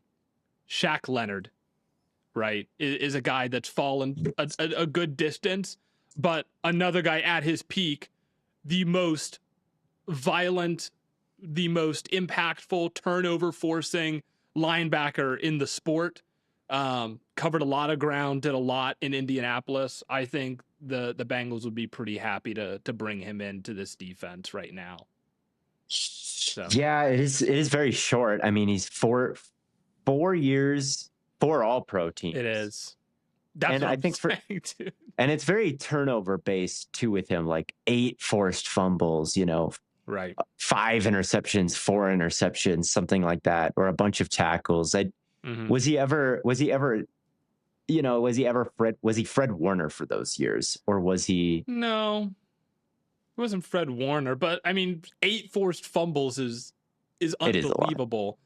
Like, even if you're not Fred Warner, you're making a lot of impact, and if you're getting that for what ends up being their Super Bowl run in 2021, like, you're gonna have him on that team, right, playing some of his best football still. So I think you're gonna end up reaping a lot of the rewards of Shaq Leonard for this team. I agree. I think you could really get down with this if you knew what was coming. If you're Cincinnati, then you're willing to say, we know we're going to a Super Bowl run that we lose by a penny, right? Now, of course, or we know we're going to be that level. Yes. For, I guess you don't get them for right after, so you're just getting the first go at it. You're not getting both when they have 2 really good shots, but your other options aren't nearly as strong. Maybe you just go tackle though.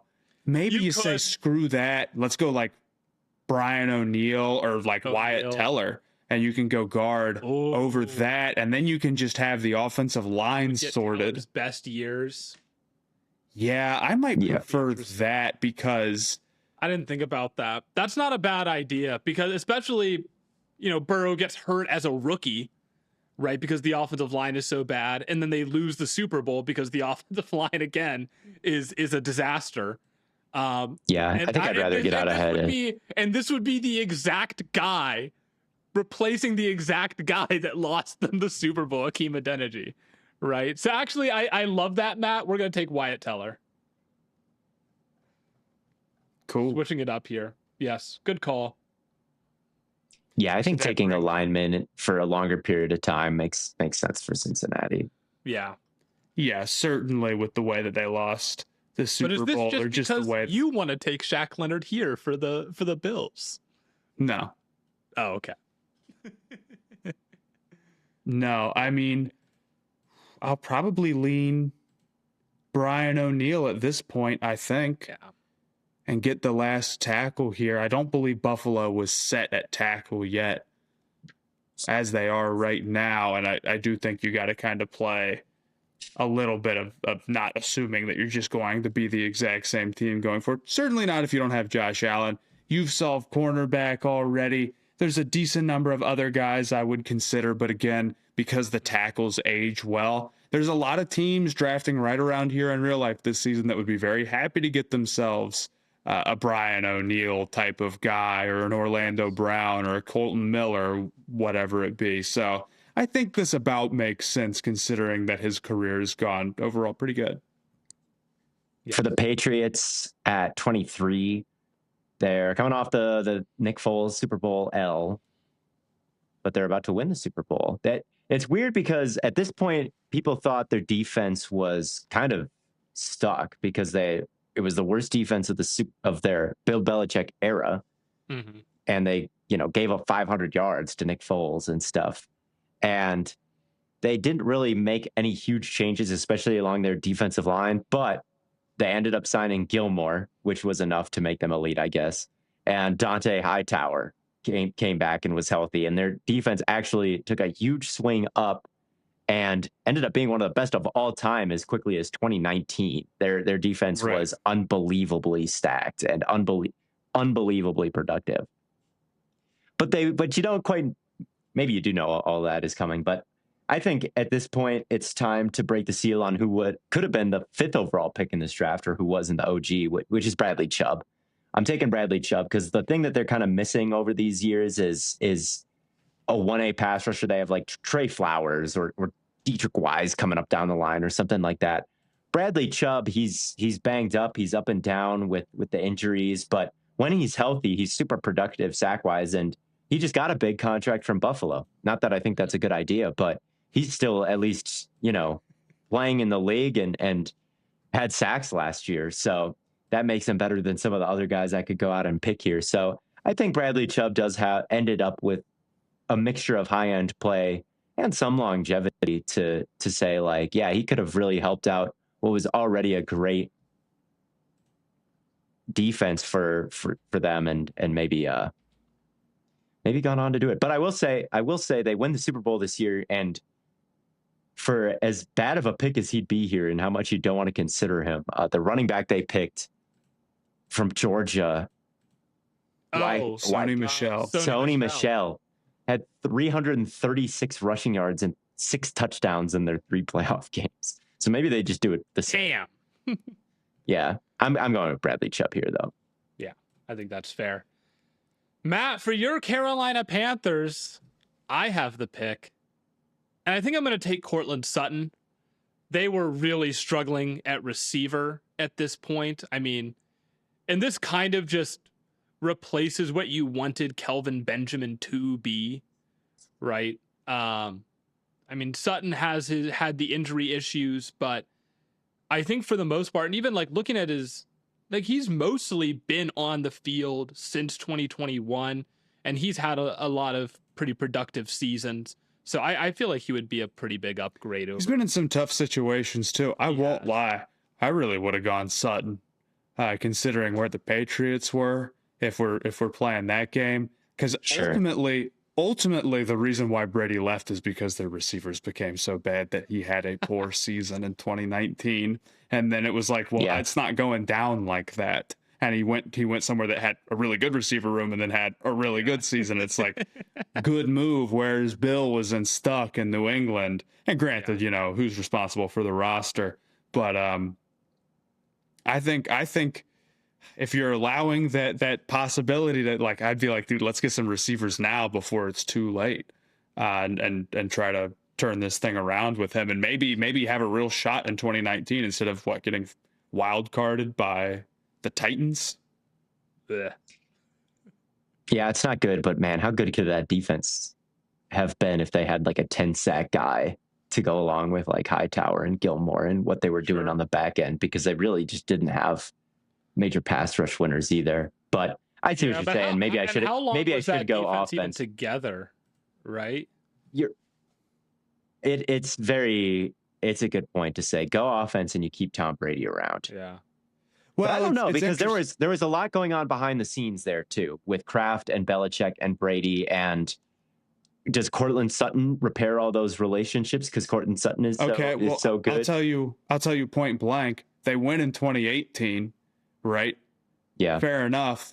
But no, Cortland Sutton gives them a better chance in 2019. Brady's last year.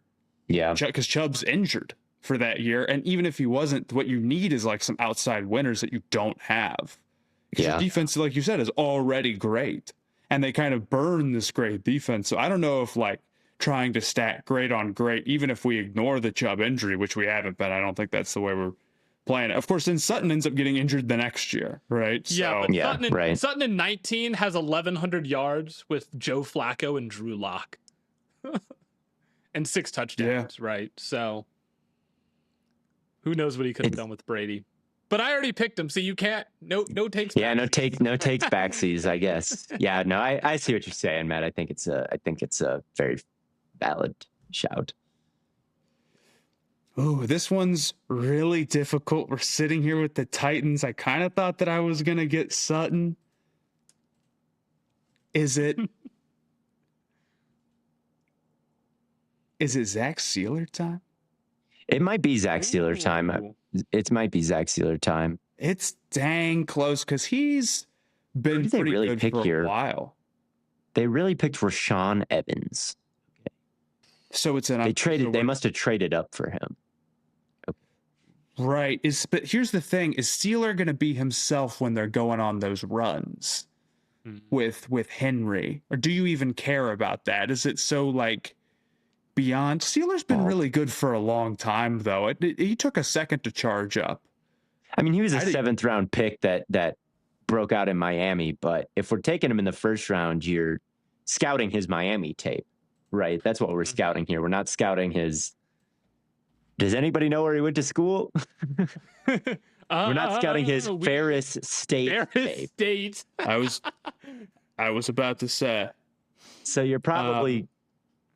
I mean, you're still getting the rookie body and the rookie, you're still getting the rookiness of him, but maybe he can actually, avoid getting traded in year 2 if you're you and you're actually reaping the benefits. Because Zach Sealer is still a really good player today, like really good. So yeah, I'm gonna roll with Sealer, but if you wanted to make the argument that you need to try to line everything up with the Titans when they're the 1 seed and 21 with the Vrabel, then you could make an argument for like maybe a Dallas Goedert or somebody like that, who I think would also be, or even Jair on my board. Yeah, or even Jair Alexander. But I like Sealer. I think Sealer, the fact that he's still doing it at a high level right now, I think he's one of the best players available for sure. Oh, for sure. I really think he is. And if we're just going BPA, don't worry about it. He's my pick, I think. Him or Goddard. Yeah. I'm going to continue to stack up on edges here with the Falcons. Their real pick was probably an edge, if I had to guess. It was Calvin Ridley, actually. Okay, they went full Bengals. That's right. They went full Bengals. They had Matt Ryan and Julio Jones, and then they had Cooper and Sanu, I think. And then they just stacked the deck with Ridley, and it's like, wow, they have the best receiver in the league, maybe. This is when they trade Sanu for a 2nd round pick. Yeah. Truly Belichick's maybe his worst ever, dude. That was yeah. Ridley's not a bad pick to stick with, though, I must say. But I don't know. And early Ridley was pretty nice. Yeah, Ridley was great. I remember really loving him early, and I felt rightfully so. And he's a good route runner. But like then the vast majority of his career, he's been the frustrating guy. He's just he's been too frustrated, and he's banned for an entire year. Yeah, he is a gambler. Like I just wouldn't bother to to do what in the short term, I guess, if you're the Falcons. I think there would be better guys available. I'd rather have like a Goddard or something. I'm going to go with Josh Sweat. I'm going to go with Josh Sweat, the edge rusher. I like that. I really like that. That's a good Sweat's really, really strong, bending the edge and not getting pushed upfield. He can go in and out. He's good, man. He's a double-digit sack threat recently. I think he still is.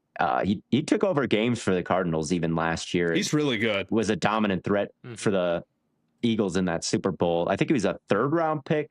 So didn't get off to the hottest start, but kind of like Sealer with where he is now, you're feeling like this is one of the best players in the draft. And in a redraft, obviously, who knows what happens and when. But for the Falcons, it doesn't really matter the timeline. Like you just want somebody who's a double-digit sack guy because it's very hard for them to find those guys. So let's go with Josh Sweat. And then I'm up with the Saints, who are in this slant boy era, where Drew Brees can't throw beyond 5 yards. So I think in real life, they would trade up to try and get one of these quarterbacks. Well, they did trade up. And everybody was like, "Oh, this might be for Lamar Jackson." I remember they traded up with the Packers. They were at 14. They gave up next year's first, and everybody's like, "Oh my goodness, like Lamar. Oh, here we go. What else are you giving up next year's first for?" And they picked Marcus Davenport. Yeah, that's. I'm not picking Marcus Davenport. I am going to take Dallas Goedert here. Outside of Michael Thomas, the receiving core was actually pretty frail. Like they had Alvin Kamara, who was nice, and then it was like Ted Ginn, right? The classic. Exactly. And especially with this iteration, like first of all, you get the long term of Goddard, who's just like a good tight end today still, but also in this current era of Drew Brees, it gives you another weapon to access in the short to intermediate area of the field. So I think this kind of doubles up for both eras for them. Yeah, that brings it to me. I feel like I have a really interesting decision here with the Steelers. Mm-hmm. Knowing how everything played out for them, which is that this is kind of like Big Ben's last ride. This is it for the Steelers in 2018. And then in 2019, they're hurt. And then in 2020, that's the year where like they're good and they they go 11-0, right? And then they completely collapse. The Browns in the playoffs. Yeah. So like, man, you can pick somebody. I don't know if it's fair to say that we know that they're never going to have a quarterback forever and ever. But I mean, they got Rodgers. No, that's true. That's very, very true. But they don't even make the playoffs in 2018. They go 9-6-1 and just miss. In spite of having like a lot of really good pieces in place, you know, like the offensive line overall is pretty good. And, you know, this is AB and Juju both going for almost 1,300 yards. Well, AB gets almost 13 and Juju goes for 1,400 in just 13 games. So like they're a pretty well built out team with a really good offense, but the defense is mid, and I think they just lose a lot of close games. I'm going to go Shaq Leonard here. Okay. I'm going to say screw it. Like, I don't, first off, Theo, I think Shaq Leonard was really good when he was man. Oh yeah. I mean, he was a force downhill. I agree that it was maybe a little bit based off like the turnovers for sure, but he was forcing the turnovers. They weren't just like by chance. He was really good at punching out the ball. He was there's a talent to it, and he was that. And if you're willing to take like Jair Alexander, who probably played about as many prime games as him, then I think it's about the same for Shaq Leonard, who had like back-to-back back injuries that then just completely took him out and he couldn't move anymore, and he was like done immediately. He got a really bad break on it. So yeah, give me Shaq Leonard to try to give it one final push here in the Big Ben era, but you could also go something that has a little bit more longevity than that if you wanted. Sure. No, that's a great pick. That's a good pick, especially with where the Steelers are at. I got the Jaguars, and this is the easiest pick, I think, in the entire draft. I'm taking Calvin Ridley here. So this is coming off the the conference championship loss to the Patriots, where they blow the lead, and it hurts real bad. And then they're like, well, Bortles isn't very good, but I think we got to, give him an extension. They didn't give him a huge extension, but they gave him an extension just because it's better than the unknown, right? Mm-hmm. But Allen Robinson, he misses all of 2017 with a torn ACL after one catch. He signs with the Bears. They're like, okay. We can make it work with D.D. Westbrook and Hearns and Marquise Lee as wide receiver one. Marquise Lee tears his ACL and doesn't play a snap all year. So their weapons are just trash, basically. Their weapons are absolutely trash. And any hope they had and they returned 10 of their 11 defensive starters. Like, they had real Super Bowl expectations going into this year, but I think the receiving core, along with Bortles needing to be carried, completely cooked it. So Calvin Ridley is a completely obvious pick in a redraft here. They really went with, I think, who did they go with? It was Taven Bryan. That's right. Yeah. Gotta undo that. I don't know, man. How many years was Ridley really good? more than Marquise Lee. I mean, I just think that a wide receiver is a pressing enough need for them here where like him having 800 yards but capable of more those first 2 years is fine for them in this scenario. And then he has that 1,300 yard 2020 season, albeit it's kind of like a Juju situation with Julio Jones with him this whole time. And even these last, I mean, he ended up in Jacksonville. Was frustrating, I guess. But he basically had, I don't know, maybe he's playing with Julio and you put it up to that. But I mean, he basically had like 3 years in Atlanta, and the last year was the one where he really broke out into being like a serious threat. And then he didn't play the next year, and then he played 5 games over the next 2 years. And then when he gets back to Jacksonville, he's like not bad, and he gets a lot of targets, and he's good, and he's like all right in fantasy, but he's overall like kind of frustrating to the point where everyone like wants out ultimately rather than in. And I just don't know if rookie year Calvin Ridley really changes the Jaguars enough for me to say like I should be picking for need here over like just the best player available. I honestly think for the most part, outside of like quarterback, which is a little different, or if you're like really set at one position group for years and years and years, I do think best player available and not trying to play the timeline. Of course, I just did with the Steelers, but I do think that's a little different than with the Jaguars, with a guy who wasn't like first team all pro right away, like Leonard was basically. Yeah, that's fair. I just think Ridley's been enough of a separator that he's a useful wide receiver and worth a late first round pick. I mean, the other guys I could go with Mike McGlinchey, who is a good tackle, but probably like a Calvin Ridley caliber tackle. I don't know. Jair, whose career has been cut very short, like we said. You know, there's Christian Kirk, there's John Franklin Myers, who I'm very tempted to pick, but I really think the lack of receiving talent just absolutely murdered the Jaguars. And I think Ridley is good enough to say, like, maybe he could have made a difference. Maybe he could have helped them sustain what they had in 2017. Whereas with the receivers that they had, it just couldn't happen with Bortles. So sure, I'm sticking with Calvin Ridley here. And that brings it to me with Minnesota, who took Brian O'Neill in this draft, and he was their starting tackle in 2018. They're basically going to have to replace that because, I mean, this is coming off of the Minneapolis Miracle, and then they lost in the conference championship to Philly, right? And then this is one of the best defenses in football, so I don't really feel like I want to change too much there. Like the offensive line is kind of the big thing. They have young Stephon Diggs, who just came off like one of the biggest plays in franchise history. And they still have Adam Thielen there. The only other thing would be running back, but there aren't any running backs here that I really love. So I do think McGlinchey is might be, I don't know if he is BPA. I could hear arguments for like Payne, who is still here, and maybe Edmonds has fallen a little too far, but but I think McGlinchey is still kind of in that tier and fills a need also for them. So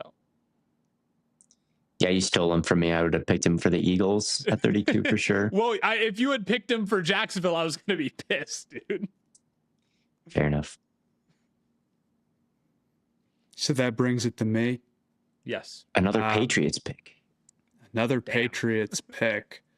I mean, we know they go on a Super Bowl run, obviously, here, or we know that they're going to be in that mix. Mm-hmm. Ultimately, I'm just not sure that any pass catcher, which is what I would love to do, really changes their life.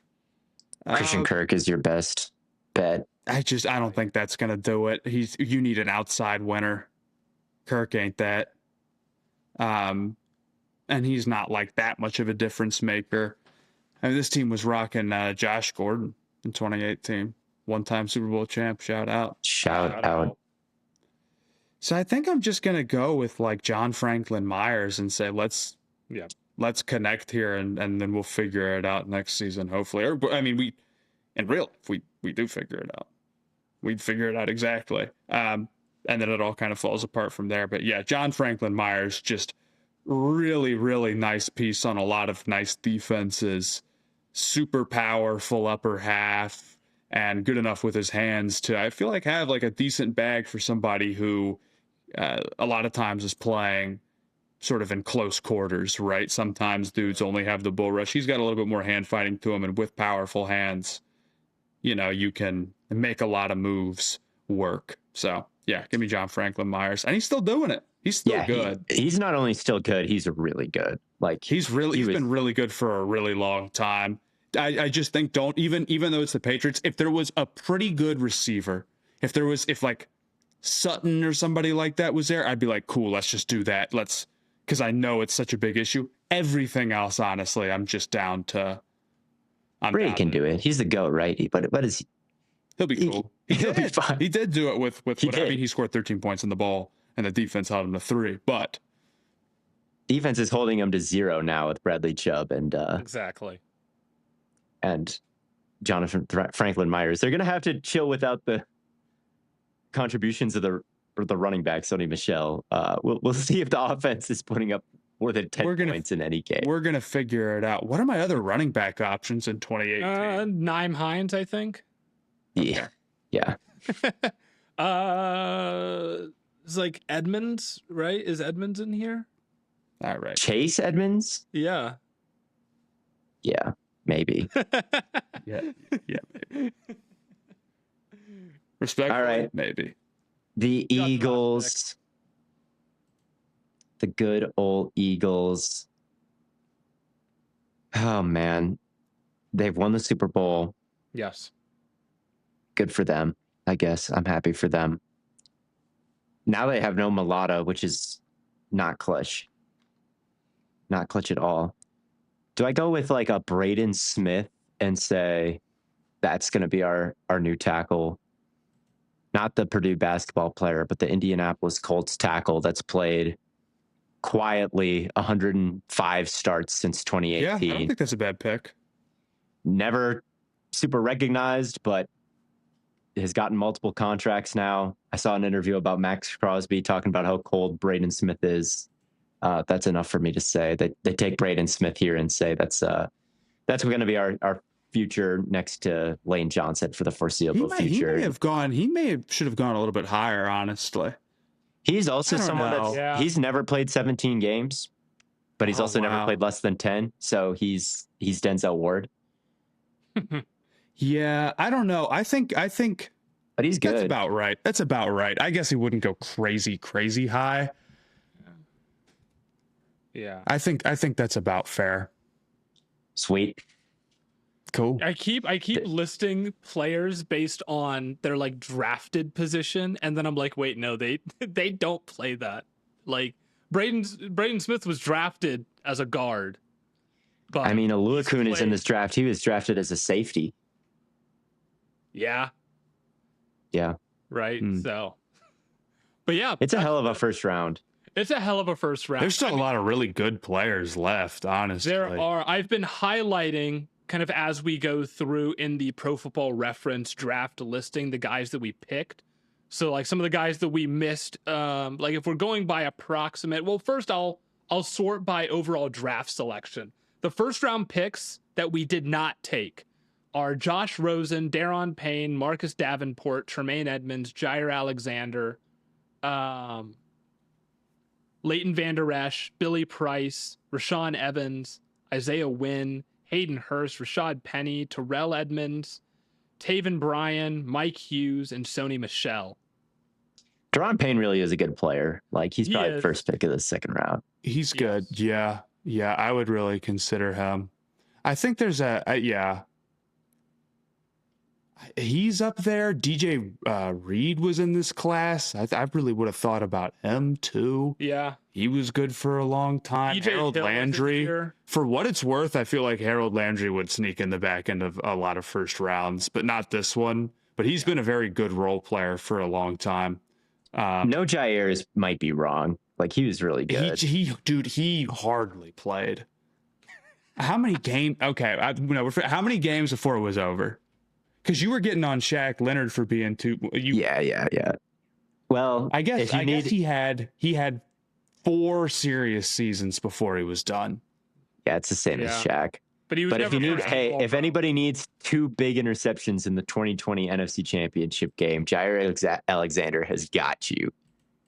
I guess. I mean, there's still like Carlton Davis and Justin Reed and Dalton Schultz and Nwosu. There's actually a lot of good players. I don't know, maybe Gesicki. Yeah. There's Justin Reed. My feeling is a lot of those guys would go in the first round in a lot of drafts, and that would be pretty strong for the redrafts, top end of the second round. Mm-hmm. But maybe I'm off and I'm underestimating how strong classes are. This is obviously a great class at the top, one way or the other. This is a particularly great class. If you sort by Pro Football Reference weighted career approximate value, we picked almost all of the guys that are like above 45, outside of Deron Payne, Tremaine Edmonds, and Harold Landry. Those are the only 3 that we didn't take that have had like approximate value good careers so far, right? Whatever that actually means. But we took pretty much all the other ones, and then Colton Miller, Bradley Chubb, Calvin Ridley are kind of guys slowly outside of that. Alex Kappa is another one that we didn't take. But I'm not feeling that one's torn. I'm not too beat up about that one. The only guys, I think Reed really was good with Sauce. Yes. And Payne definitely does not feel like an outside of the first round guy. There's a couple of guys I would definitely take Payne over who we selected overall, but I think it's pretty good. Awesome. Sweet. So that'll do it for another episode of Stay Hot. It's been a ton of fun hanging out with my 2 favorite co-hosts of all time. And until next time, thank you all so much for tuning in. And as always, we will catch you on the flippity flop.